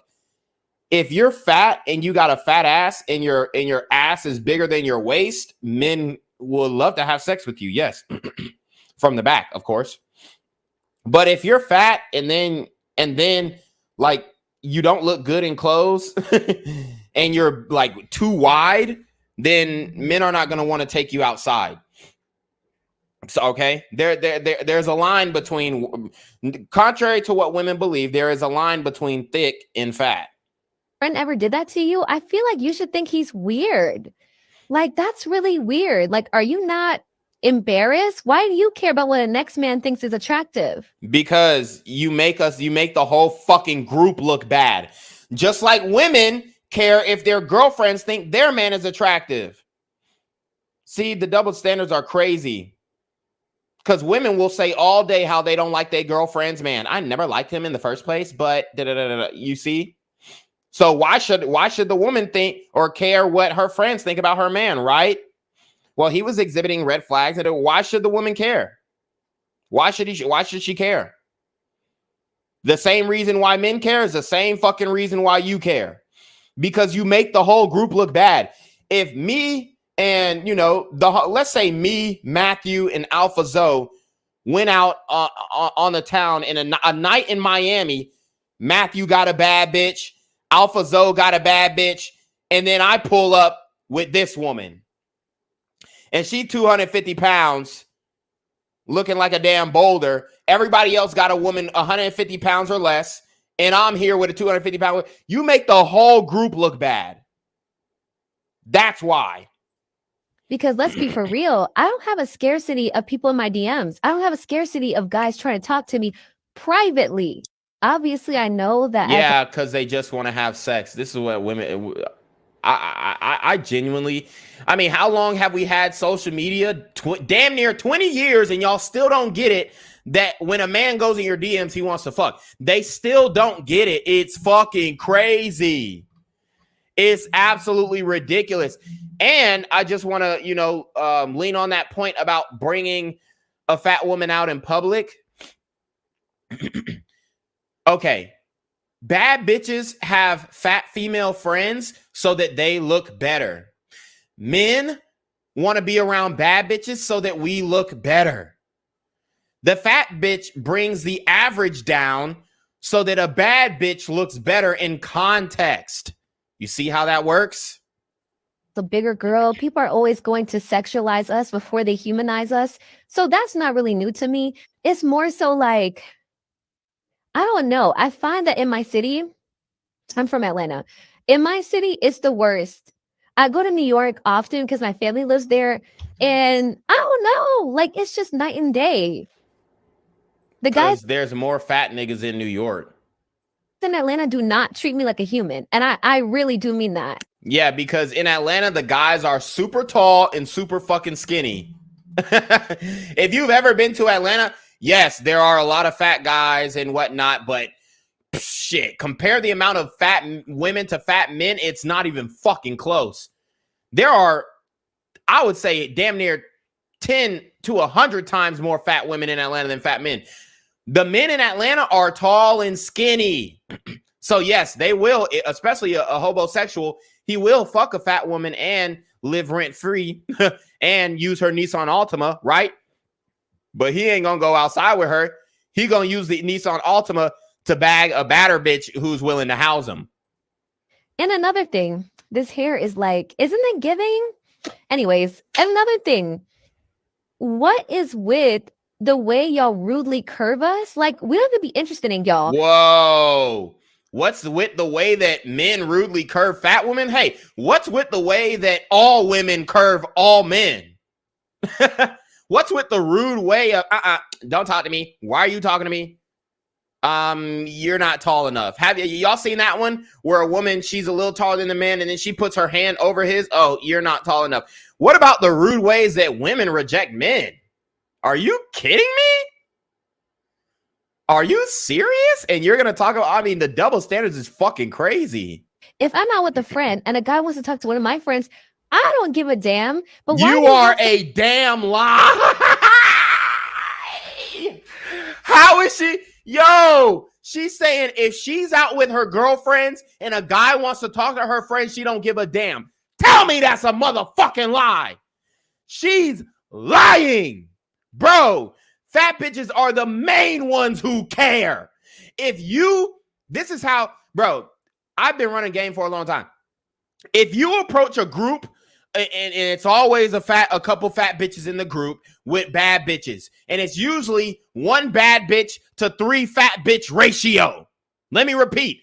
In the clubs, it's usually one bad bitch to 3 fat bitches ratio. Okay? So as a man, when you go approach, you know you have to approach the fat bitches first. You have to disarm the fat bitches first.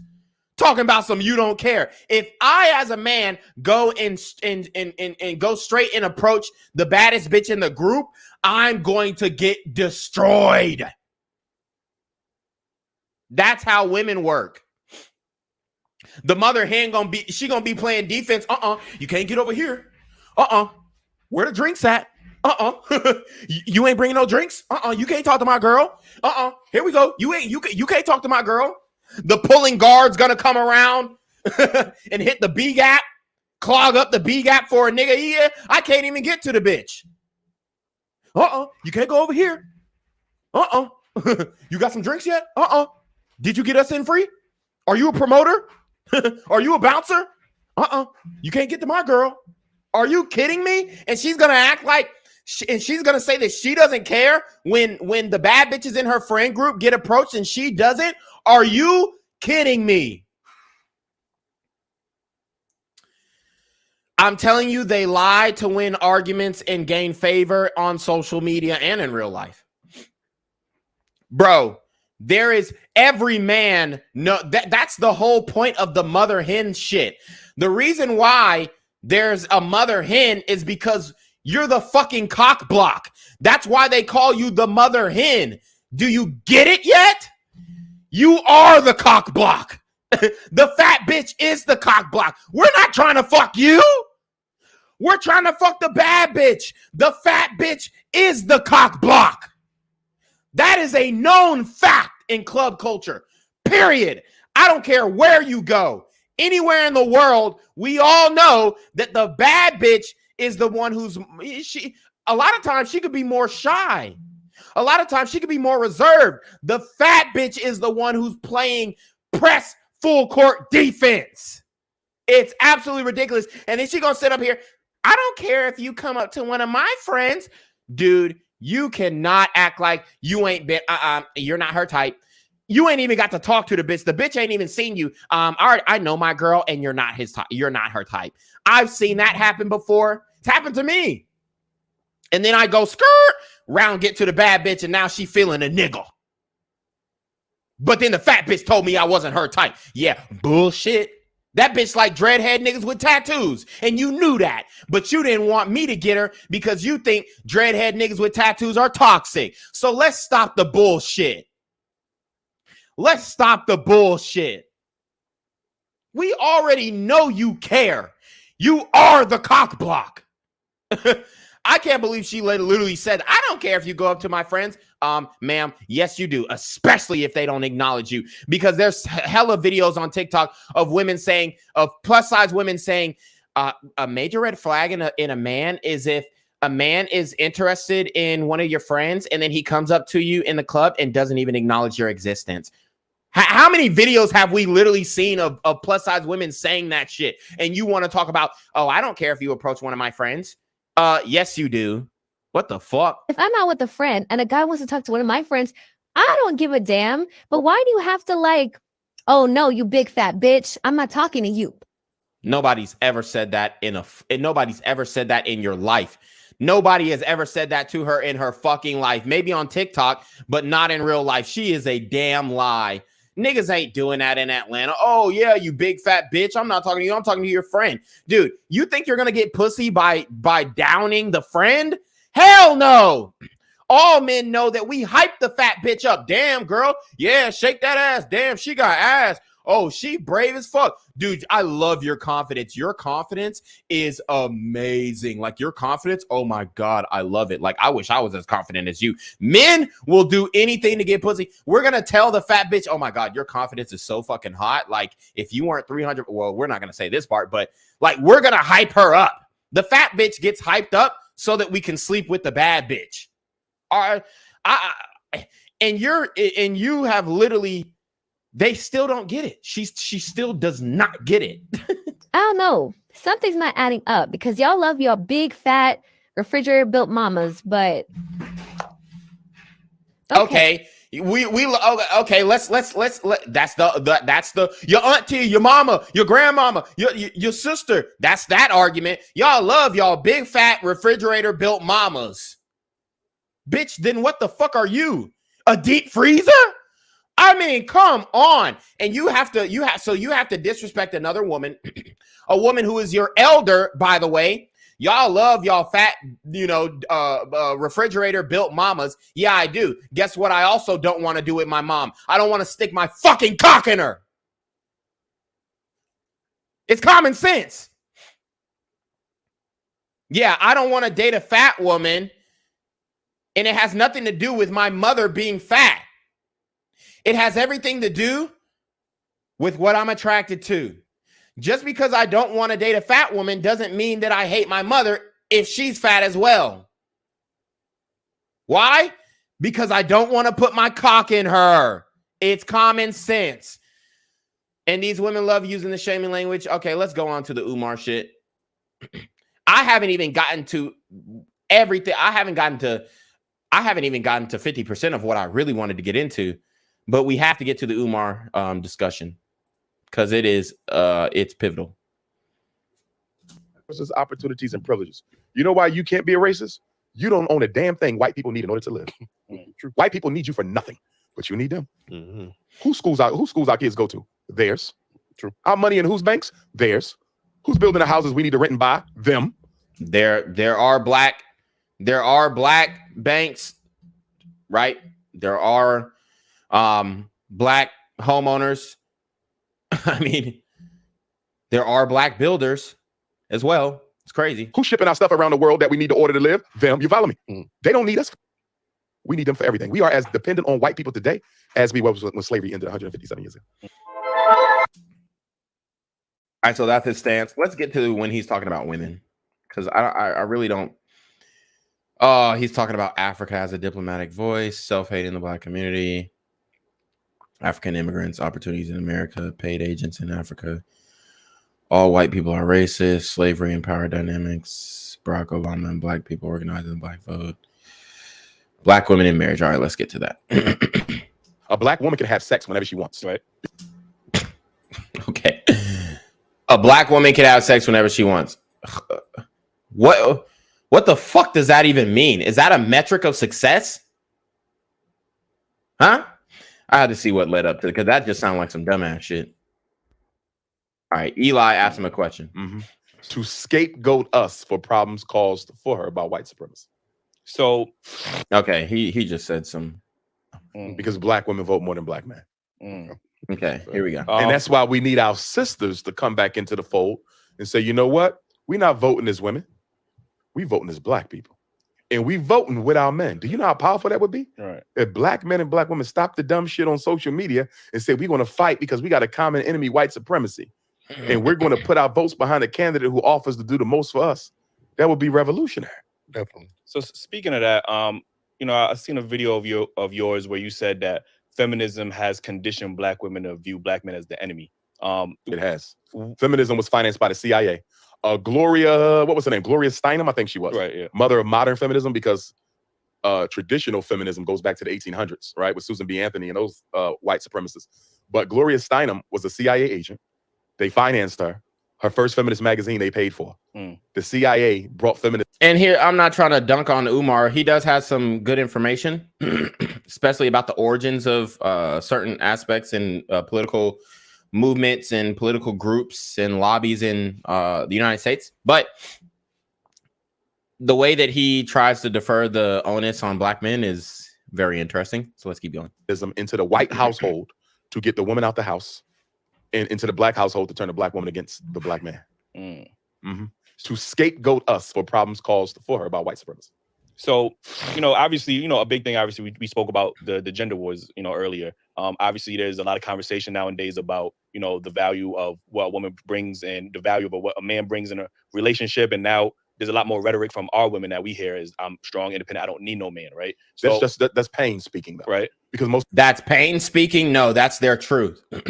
What do these women keep saying? I'm living my truth. I'm speaking my truth. No, that's not pain speaking. That's what they actually believe and feel in their hearts. Black women know they will never get a man.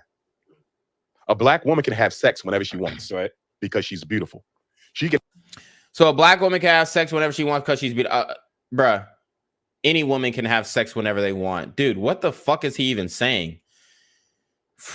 I mean, it's ridiculous. To have a bed mate, but to have a soul mate, she may never get.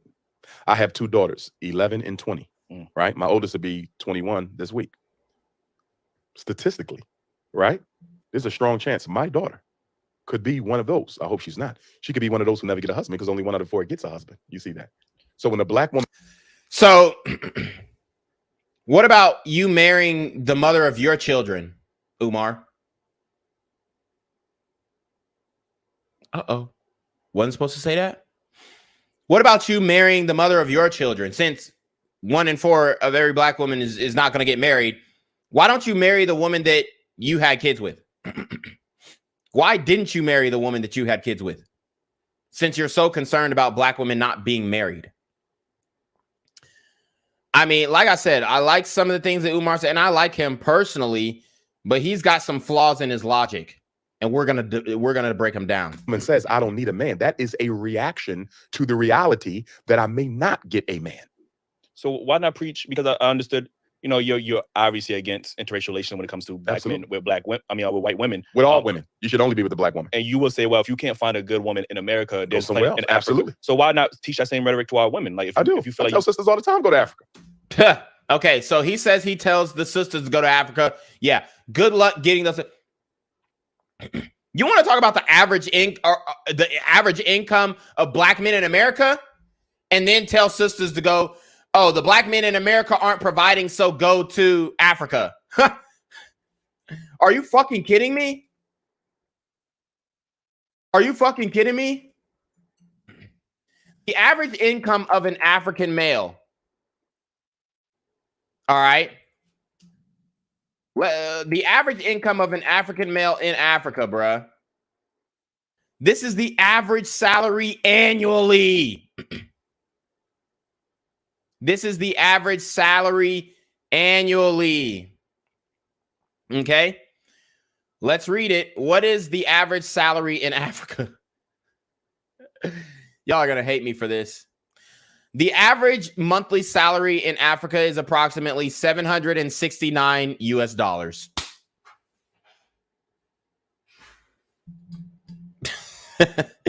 And I look, man, I've been studying Africa extensively for the past 6 months.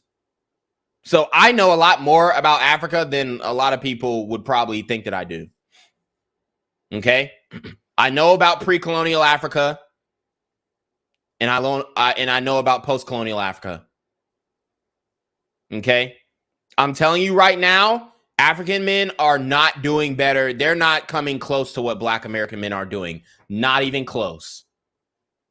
Not even close. Not even close. Not any there.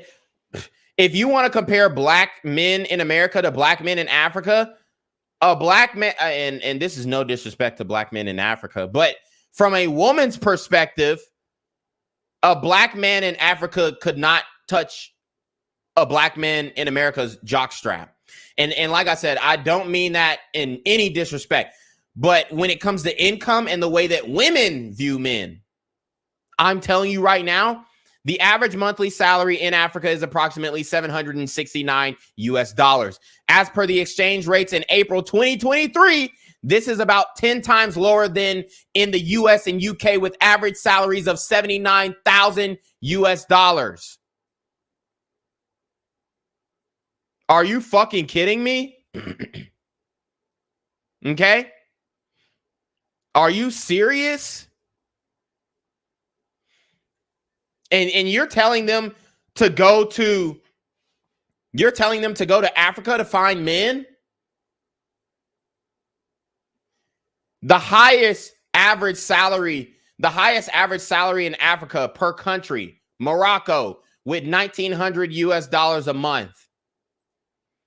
$1,900 a month has the highest, or Morocco has the highest monthly salary. So annually, guess how much that is? That's $22,920. The average Black man makes $45,000 in the United States, and you're telling Black women they should go to Africa to find provider men? Are you out of your rabid mind? Yeah, the only way that they're finding provider men in Africa, if they get with a polygynous man. If they get with a man who has many women. If they get with a man who, has some political power and political fortitude and is willing to share him. So the same thing that they don't want to share Black American men, but they're going to go to Africa and share. I'm not saying he's a lesser man. I'm saying he's a lesser earning man. The logic doesn't add up here, Umar. So I know sisters who married. I just spoke with her sister. She invited me to the wedding. She just married a brother from the continent. So, but instead of saying I bet that was an exceptional brother. I'll take my sisters to Africa who married brothers they met in Africa. Right. So I think there's anecdote after anecdote after anecdote after anecdote after personal experience story, a unique story that was brought to you specifically because you have a fan base that comes to you with success stories of this. But I can give you 10, 20, 30 other stories of Black women going to Africa and getting their fucking heads chopped off because they thought that they could do that strong, independent shit over there and talk to men any kind of way. You don't want to hear them stories, though. Obviously, plenty of Black men and Black women. So and what I also tell Black women, if you're going to go get you an African man from the continent, right, you're going to have to understand that the way in which you talk to Black men in America will not be tolerated. There you have it. So why can't they do that with us? And I think Jew, the light-skinned brother, Jew, is gonna expound upon that. Why the fuck is it's not tolerated here? That's what we're trying to tell them. Why is it tolerated here? Absolutely. These brothers are on point. Well, over here, I want to say this to us, though. Because we try to act like the way sisters treat us doesn't have a history. That what? We make more money than African men. The only African men that on average make more money than Black American men are Nigerian American men with an average income of $80,000 annually, which still isn't touching that six-figure rich nigga, eight-figure. It's still not even touching what the Black woman is demanding from Black men. And African men are not even touching what that six-figure mark annual on average. They're not even touching that. So what the fuck are we talking about here where you're like, oh, well, you know, Black women need to go to Africa and find a man.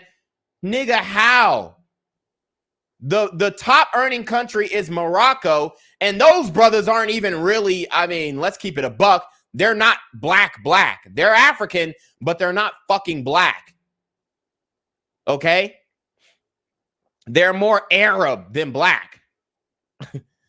So you're over here talking, bruh, the average income is $760 a month, totaling in less than $10,000 annually. That's poverty in America.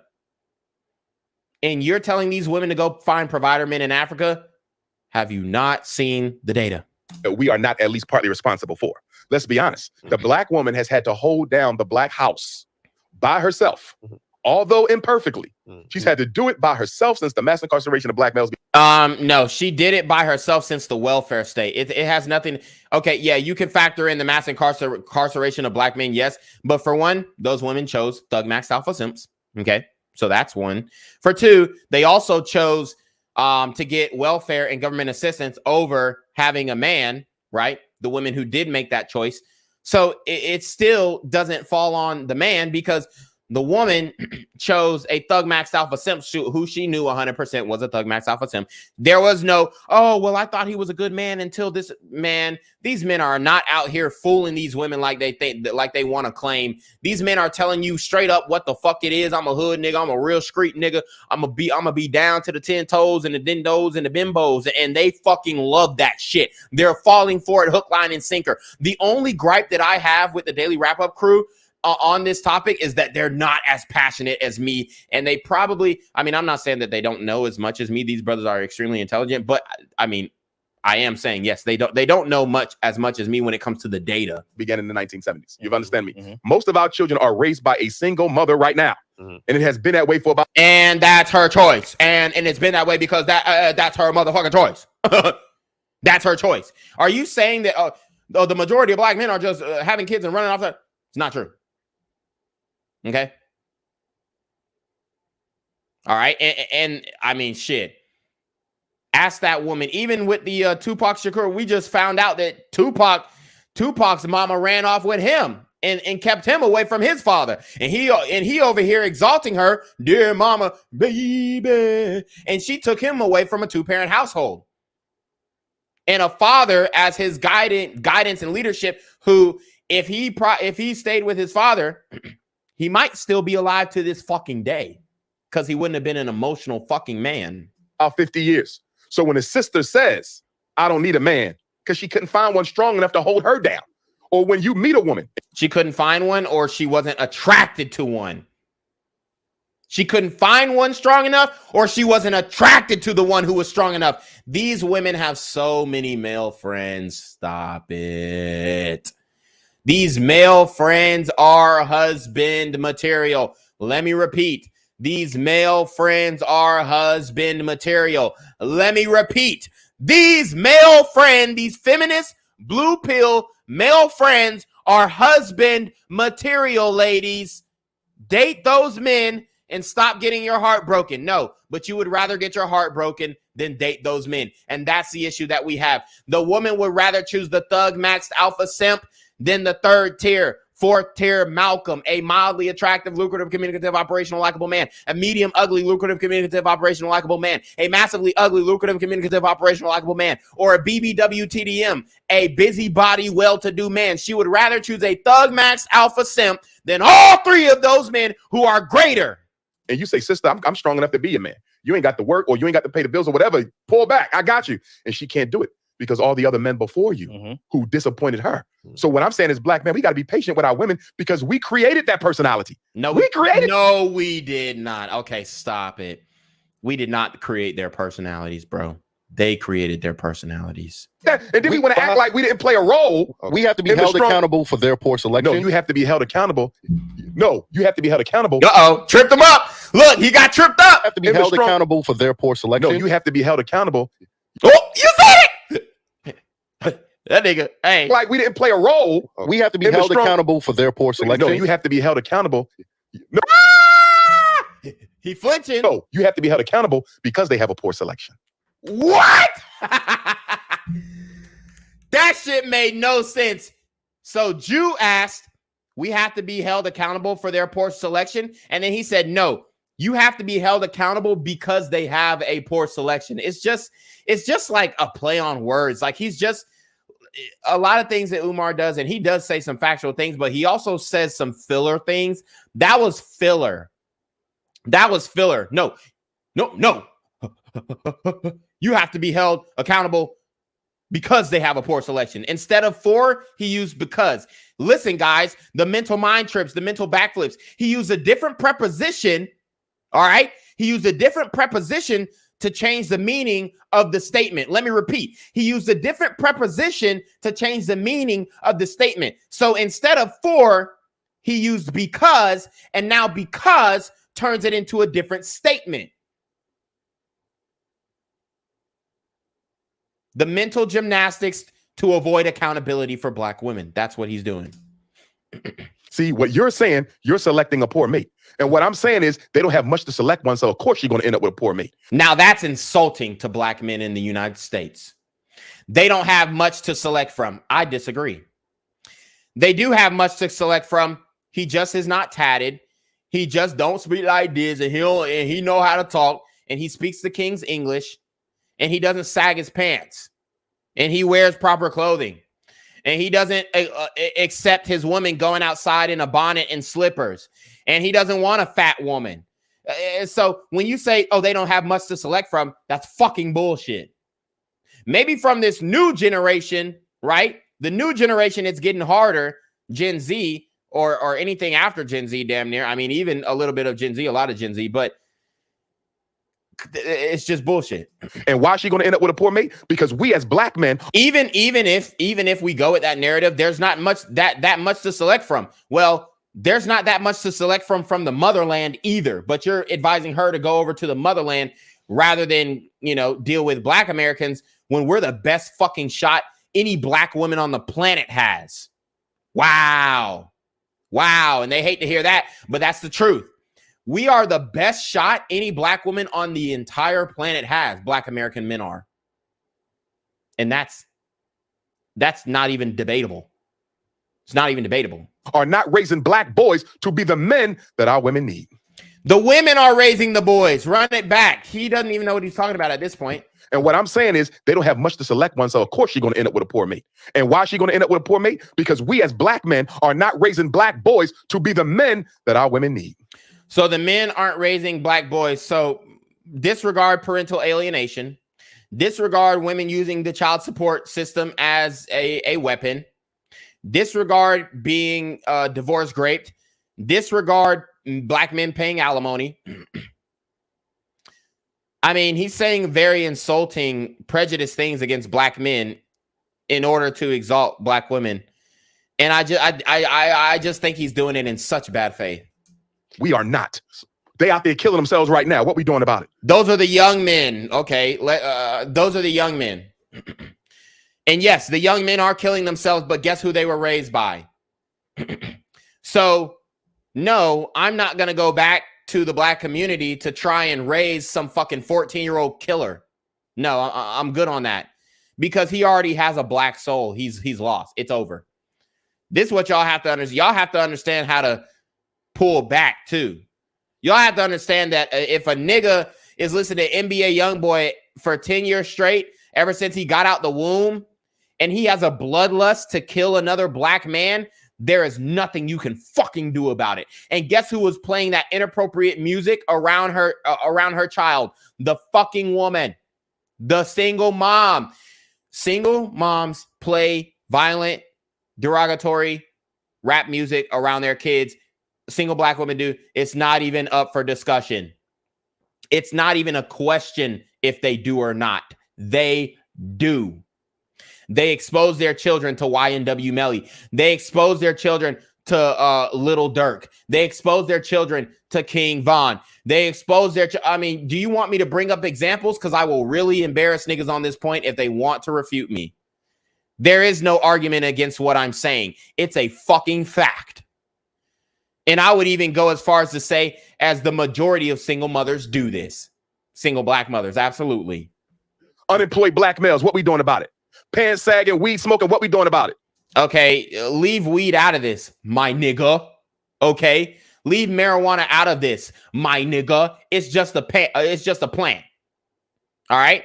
Now let's talk about the pants sagging. Black women exalt pants sagging. They like niggas who sag their pants.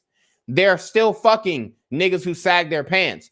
They don't tell a nigga you look gay as fuck for sagging your pants. They say, ooh, that shit sexy. Nice boxers. Black men are not raising black boys to be the men our community needs. That is 100% our fault. What I'm saying is she got a right to be angry with us. She got a right to be angry with us. We have not been on our job as black men. If the men are the providers, what have we been providing for our community? I'm not speaking you individually. Yes. Because you may be a damn good father. You may be a damn good father. You may be a damn good father. But guess what? What are we doing for the community? What are we doing for the children who don't have a father? You don't think the black woman got a right to be angry? So now he is alluding to black men need to step up and raise children who are not their own kids. This argument starts to get more and more weak the more you listen to him. She's been raising 2/3 of the kids by herself for 50 years. And the minute she raised her voice, we say she's not humble enough. She had to become masculine to survive the rape, the molestation, the domestic abuse. Are you telling me you can't see how we created that? I understand. Okay, guess who were raped as well? Black men were raped. Black men were beaten way worse than black women. Way worse. And I'm not saying that black women were not beaten during slavery or even during Reconstruction. But black men bore the bulk of the chastisement when it comes from white supremacy and the white man and the power system. We bore the bulk of that. So don't act like black women had to struggle more than black men. Women have had the easiest existence in all societies from the beginning of time, period. I don't care if a woman's native country was taken over by a foreign enemy, they still had a better existence than the men who were taken over by the foreign entity. Stand that, but she needs. If we was loving our women and taking care of our women, do you think she would be like that? That personality has a history. Yes, I do. I genuinely do, bruh. He literally thinks that the personality of the majority of black women is attributed to a black man not coming up to his responsibilities. It's absolute bullshit. If she's picking Pookie and Ray Ray instead of you're making her a scapegoat. No, she's picking a scapegoat. No. Jew is killing him, and Umar won't let him get a word in because his narrative is being torn down. There's good quality men that they ignore. Why she even got it? Why is there even a Pookie in the selection? You got bruh, because there are low performing men. Period. Why is there a Pookie in the selection? Because a single mother raised him to be a Pookie. How about that? No. I'm gonna tell you why there's a Pookie in selection. Because black men have abandoned black boys and have allowed social media white. Bullshit, man. Black men have abandoned black boys. What the fuck? How about black women are sleeping with guys who had no intention on being fathers? Thug, Max, Alpha, Simps. Media athletes and rappers to raise them. That's why she with Pookie. If we never allowed Pookie to develop, she would not have a Pookie. Lord, if we're going to be men, the first thing we got to do is take responsibility for why our women feel the way they feel. And that's where we got to stop right there. Our women. The only woman that's your woman, which is arguable, it's an arguable point because women don't want to be considered possessions of men, for one, in this feminist culture. So they're not our women. They're their own woman. She's her own woman.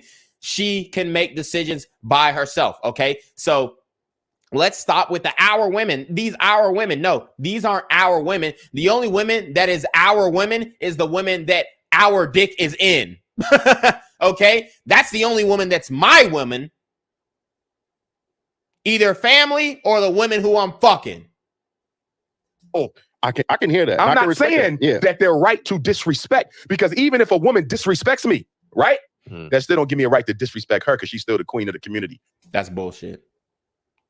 Disrespect begets disrespect. Even if she's not acting like it, I'm going to give her that respect. But when I hear brothers talk like this discourse we having now, we act like we don't understand. No, there's reasons for that shit. I do understand. Women are so valuable. You get what I'm saying? Like, I think women ground men and help them, propel to the next level. I think men get further in life with a woman, right? But if I'm a hardworking man, but I'm only looked at as resources, okay, and then she's ready to jump on Tom, Dick, and Harry because he got flash, he's shining a little bit more, his access to money is quicker than mine. It's kind of hard to have that. Well, no, one, I agree with you, but that's not all sisters. No, it's not. And if you're constantly running into that type of woman, then the problem is you, because you're attracting a certain low vibrational energy. Why not have that same energy for women? You just again, you have because we having a conversation as men. Yeah, I got plenty of interviews with all women where I check them too. All right, but as a man, you should not be concerned about what I say to them. No, as men, we should be concerned of what we're going to do to produce a better generation of black males for tomorrow. That's the only, that is where we should be focused. Women bring the choice of life, right? We understand that, right? I can't have a child unless a woman agrees. And she can't carry one if you didn't put it in her. I agree with that 100% too, right? But whether or not, if you want that child or not, she can still make that decision. It's only up to her. I'm sorry, guys. I missed that whataboutism that Umar just did. It was extremely deplorable, and it's one of the most horrific debate tactics that I've ever seen in my whole entire existence. Listen to this shit. Generation of black males for tomorrow. Look how he holds the black men accountable, but negates accountability for black women. Listen, that's the only that is where we should be focused. Women bring the choice of life, right? We understand. Let me run it back a little bit more. Kind of hard to have that. Well, no, one, I agree with you, but that's not. So Juice said, if the women are choosing the Thug Max Alpha Simps, he didn't use those terms, but he essentially says if the women are choosing Thug Max Alpha Simps, then as black men, the accountability should be held on them because they keep choosing Thug Max Alpha Simps. And I can't compete with a Thug Max Alpha Simp because, for one, I'm not going to lose my morals and my integrity and change who I am as a person just to make some bitch be impressed by me. And then listen to Umar's retort. But I'm only looked at as resources. Okay. And then she's ready to jump on Tom, Dick, and Harry because he got flash, he's shining a little bit more, his access to money is quicker than mine. It's kind of hard to have that. Well, no, one, I agree with you, but that's not all sisters. No, it's not. It's not. Okay. That's not all sisters. That's not all sisters. That's not all sisters. Bro, it's the sexy ones. It's the hot ones. It's the ones that we desire. Well, I never made the argument that it's all black women. No, it's the ones that we actually want to take seriously. And then the ones who we don't desire, who are not physically attractive, they're even worse. They're worse than the bad bitches. So imagine that. Imagine, okay, I can't get a bad bitch because I'm not Thug Max Alpha Simp. I'm not attractive enough. I'm not tall enough. I'm not skinny nigga bust down. So, okay, I can't get a bad bitch. I'm cool with that. Let me find an average woman. Okay, let me get with an average woman. She's fucking worse than the bad bitch when it comes to attitude. And she's uglier. Okay, I'm dating outside of my race. That's the only option at that point. That's the only option. That's what we're saying, Umar. You're constantly running into that type of woman, then the problem is you. So you keep running into that same type of woman. The problem's you. Now, what Eli says, well, why don't you hold that same standard of black women? They keep running into these ain't shit black men. The problem is you, woman. But no, he's going to use the whataboutism argument and the bad faith argument or the bad faith retort and say, well, nope. I mean, why are you worried about what I tell the women? Worry about what I tell the men. You hear them? It's fucking bullshit. This is why the black church, Umar, although he's not a pastor, he's a representation of the black church. Because you're attracting a certain low vibrational energy. Why is not that? have that same energy for women? Yeah, you just again, you have because the man we have a conversation as men. Yeah, I got plenty of interviews with all women where I check them too. All right, but as a man, now that is true. He does, but he doesn't check them hard enough. I will say. You should not be concerned about what I say to them. No, as men, we should be concerned. Actually, yes, I should, because I need to know if you're guiding them in the right direction. So yes, I should be concerned about what you say to them, because what you say to them may not be correct. Of what we're going to do to produce a better generation of black males for tomorrow. That's the only, that is where we should be focused on. Well, the Daily Wrap-Up crew are doing that by hosting their podcast and having these conversations and letting black men know that you can do the same thing. And bring the choice of life, right? We understand that, right? I can't have a child unless a woman agrees. She can't carry one if you didn't put it in her. I agree with that 100% too, right? But whether or not, if you want that child or not, she can still make that decision. Yes. It's only if up you to don't her. put a seed in her, nothing else happens. Okay, so we're already past that point, Umar. She has the ultimate final say, bruh. And no woman can make you put a seed in her. So the original act was the responsibility of a man. True. I mean, all right. So did black men willingly leave the household, or was it the system that was? It was systemic. All right. So how, if we giving them grace for them having to do it without us, but it wasn't our fault, give black men we not grace. getting that same grace and that same respect? Absolutely. I'll tell you why. I'm gonna tell you why. Because black men, as the leaders of the community, now we can't be leaders. Here's the Women question not we got to accepting make. that? Here's the question. Yeah, he's absolutely right. If I say, hey, black woman, I'm gonna lead you, are you fucking kidding me? You think that's gonna fucking work? She's gonna be like, no, we a partnership. Bruh. You think that a black man can say to a black woman in 2023, hey, black woman, I'm gonna lead you. Are you out of your fucking mind? Because the argument y'all make feeds into the feminist agenda. Okay. It's an argument that says, I don't want the responsibility. I'm a leader. I don't want to fix shit. Nobody said that. Nobody said we don't want the responsibility. We're just not concerned with everybody else. I'm concerned with my house. Fuck what everybody else is doing. Right? I'm gonna fall back and let her run everything. That's what the feminists tell. They say, look at them, making excuses for why they can't be better men, making excuses for why they can't make better men. You understand? Your argument feeds the feminist narrative. And it's dangerous. That's not what we make excuses for. I'm saying I am the better man, but I shouldn't be held responsible because you wanted to choose a Pookie and a Ray Ray. Facts. That's not me. I work too hard. Eli is the best at this. Eli's the best. Go back to what I said. Pookie and Ray Ray shouldn't exist. And the only reason why Pookie and Ray Ray exist because we're not in the community making those boys the men they need to be. And I mean, we are in the community doing that, okay? The men are there, the football coaches, the basketball coaches, the mentors. They're there. The women keep choosing these ain't shit men.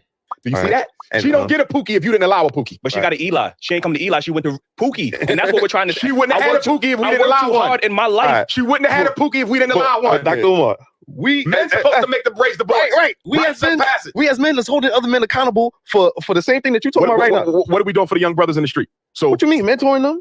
No, I mean, he's a great father. I ain't talking about that's individual. That's good. But that's individualism. Yeah. What are we doing collectively as men to change the trajectory for black boys in the streets right now? I would say let them figure it out on their damn self. Let them crash out because these men don't fucking want to change. They want to kill each other. I'm staying out of it.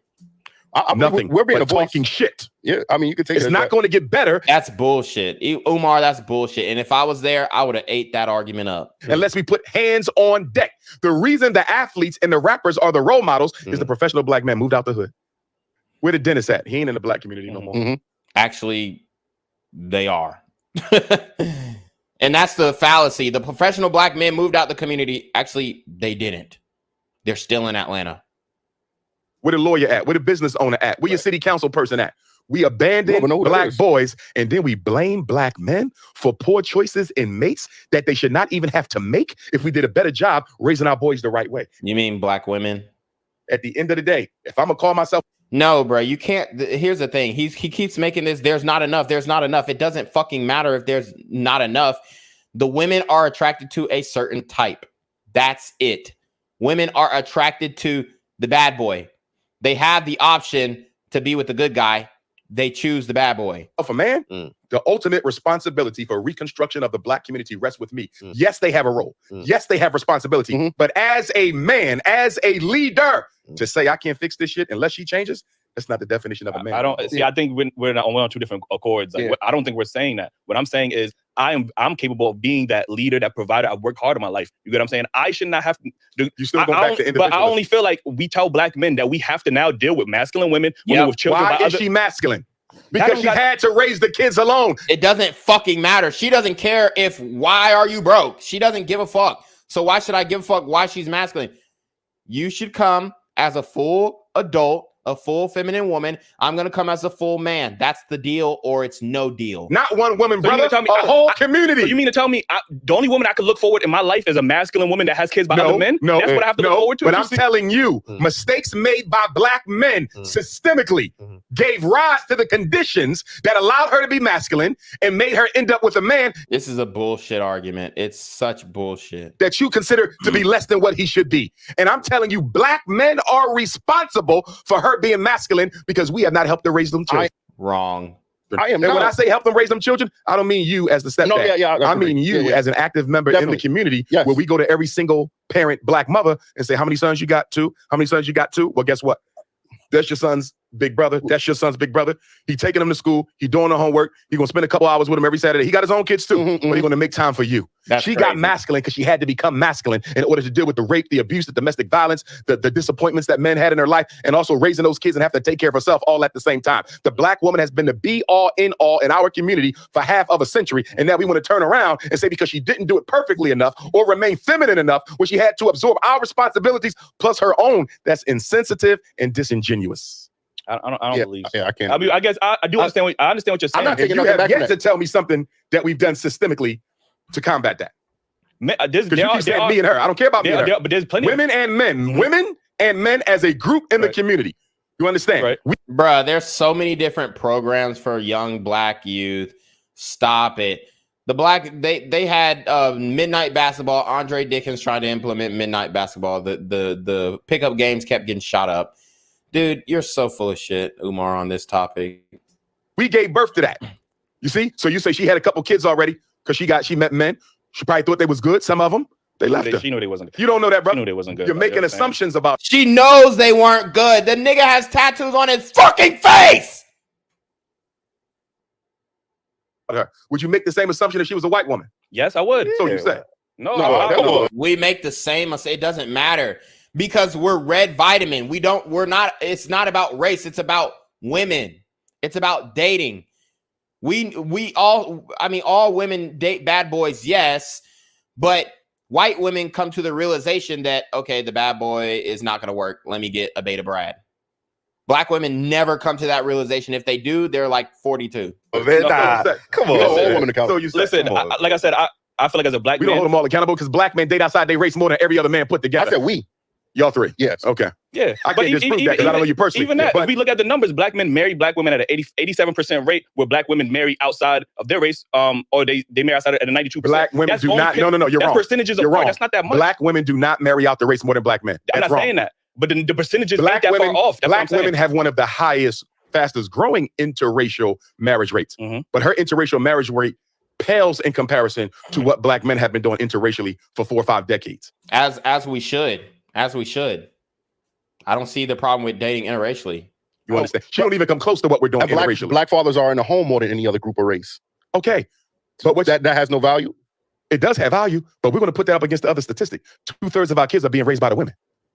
2/3 of our kids are being raised by the women. And like I said, when I say being raised, I'm not saying it needs to be a father. I would like a father in that house, but I know it's not enough of us to go around. Yeah. We are not even being. How's it not enough for us to go around if the women keep having children? It's obviously enough men to go around. They just keep choosing the shitty men, which we keep going back to. Accountable to the boys in the hood. And we're complaining about the women. I argue with women who are making babies with the irresponsible men that we didn't raise correctly. That's bullshit. All right.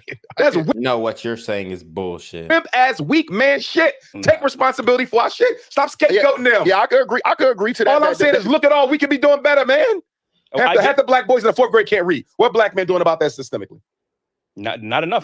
Well, I can tell you what I'm doing about it. I worked in the elementary schools, and I work with kids not only in fitness, but also with reading comprehension. So, yeah, I can tell you a couple things. And black men are in these schools where we can be when we can get hired, because they usually want female teachers, not black male teachers. So it's hard to even get hired as a black male teacher if you're going into that field, because they want like female teachers, and they know you're probably not going to be down with teaching LGBT rhetoric, especially if you're a heterosexual black male. So they're definitely not going to hire you if you're not teaching the rainbow shit in a public school. So that's some bullshit as well, what he's saying. I'm doing about it. I'm building a school for it, 2 of them. But systemically as black men, what are we doing? And where's the school? About that, nothing. Black boys are the most unemployed teenager in America. What black men doing about that? Black men are trying to hire black boys, but these niggas keep coming to the businesses and stealing. See, the Pookie and Ray Ray you kept talking about? We letting them raise right before our eyes, and then we want to criticize stuff for ending up with one when we should have made sure there were none. Listen, we all got choices. Just like if I choose to live a lifestyle, individualism. I can't. That's part of choices. No, it's not. We have to deal with this systemically. He brought up a question earlier, and he said, "Did we make these problems on our own, or was there some systemics involved?" It was systemics. Okay. In 1970, they shut down the factories. They took out the industrial building jobs. 1980, dropped off. They did that for all men, though. That didn't just affect only black men. The crack and the AIDS. 1990, the Bill Clinton crime bill. There's systemic factors at play. You totally divorce your analysis from any systemic factors at all. You ain't mentioned one. You can talk about her and Pookie and Ray Ray with the kids. You ain't say shit about the systemics. That's exactly what white folks want you to do. Bruh. Oh my God. But it all comes down to personal responsibility. It's ridiculous. That's what white folks want you to do. I'm saying ignore what I've done to your women and scapegoat her, because that's what she's doing to you. What about what they've done to the man? The men have been more affected by systematic racism, if you want to go that route, than anybody. She's ignoring what the system did to you, and she's going to scapegoat you. And we're both scapegoating each other. Okay, that's fair. Your analysis is feeding the gender war. It's not solving it. Listen, I don't mind us holding the women accountable. I don't mind us holding the men accountable. Right? Yes, you do mind us holding the women accountable. You're fucking full of shit, because the men don't mind holding the other men accountable. Men don't mind saying murder is wrong, killing another black man is wrong, robbing another black man is wrong. Men, we've been saying that. We're scared of each other, and we've been saying that, okay? But the women, they're the ones who are encouraging this shit. Let's keep it a buck. Yeah. But when we're going to hold the system accountable as well. And if we're going to hold the system accountable, that also means we got to make our own systems too.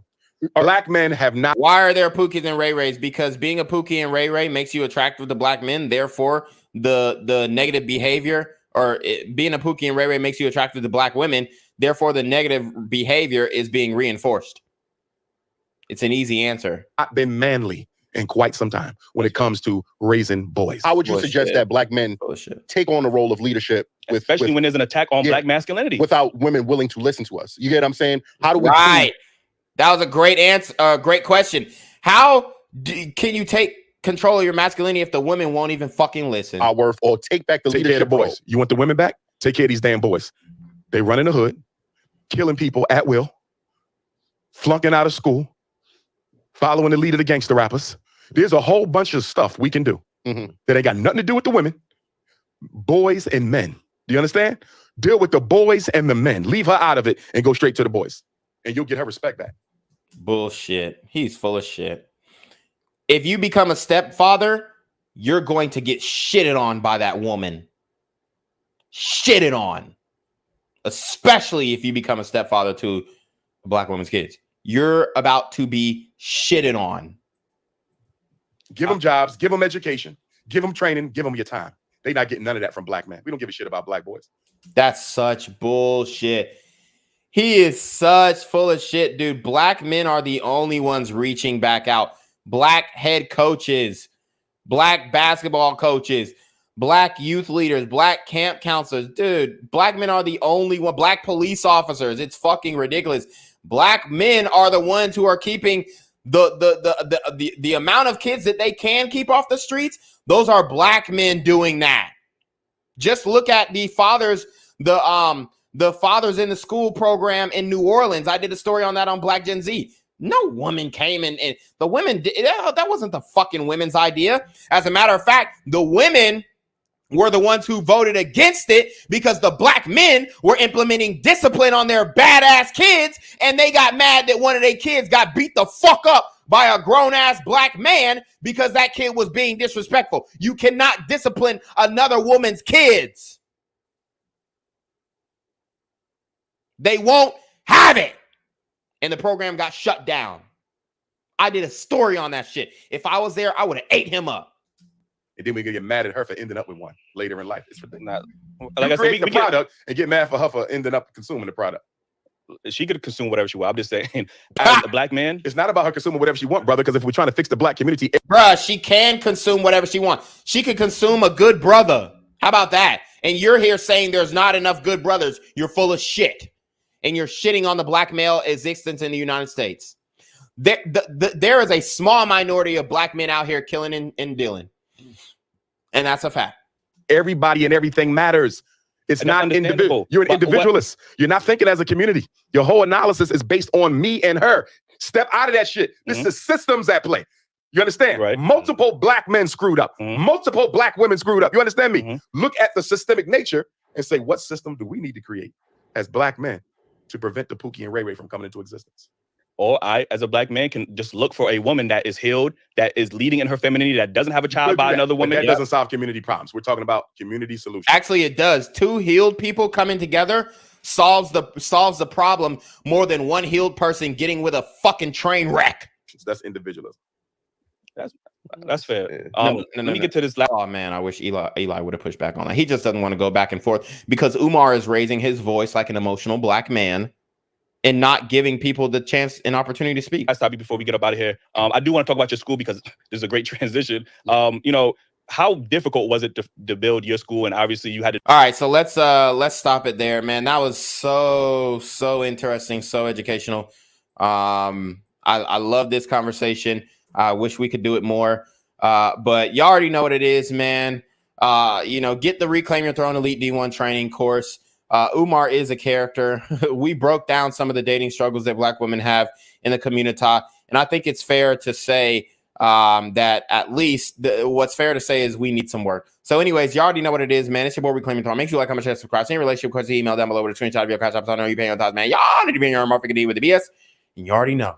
Reclaim Your Throne. Want to become an elite level athlete? Well, look no further. The Reclaim Your Throne Elite D1 training course is all you need to take your performance from subpar to the creme de la creme of athletes all around the world.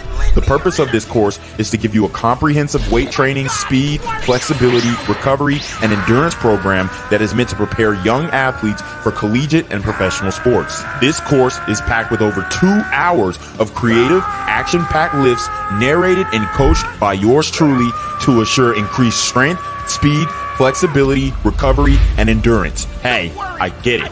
Training alone can be tough and can even make you feel misguided or somewhat unmotivated. But with this course, I walk you step by step through each and every lift to make sure you're using the proper form to prevent injuries and that you're hitting the correct muscle groups to render maximum results. So what are you waiting for? It's now or never. So go ahead and get the training course today so you too can reclaim your throne.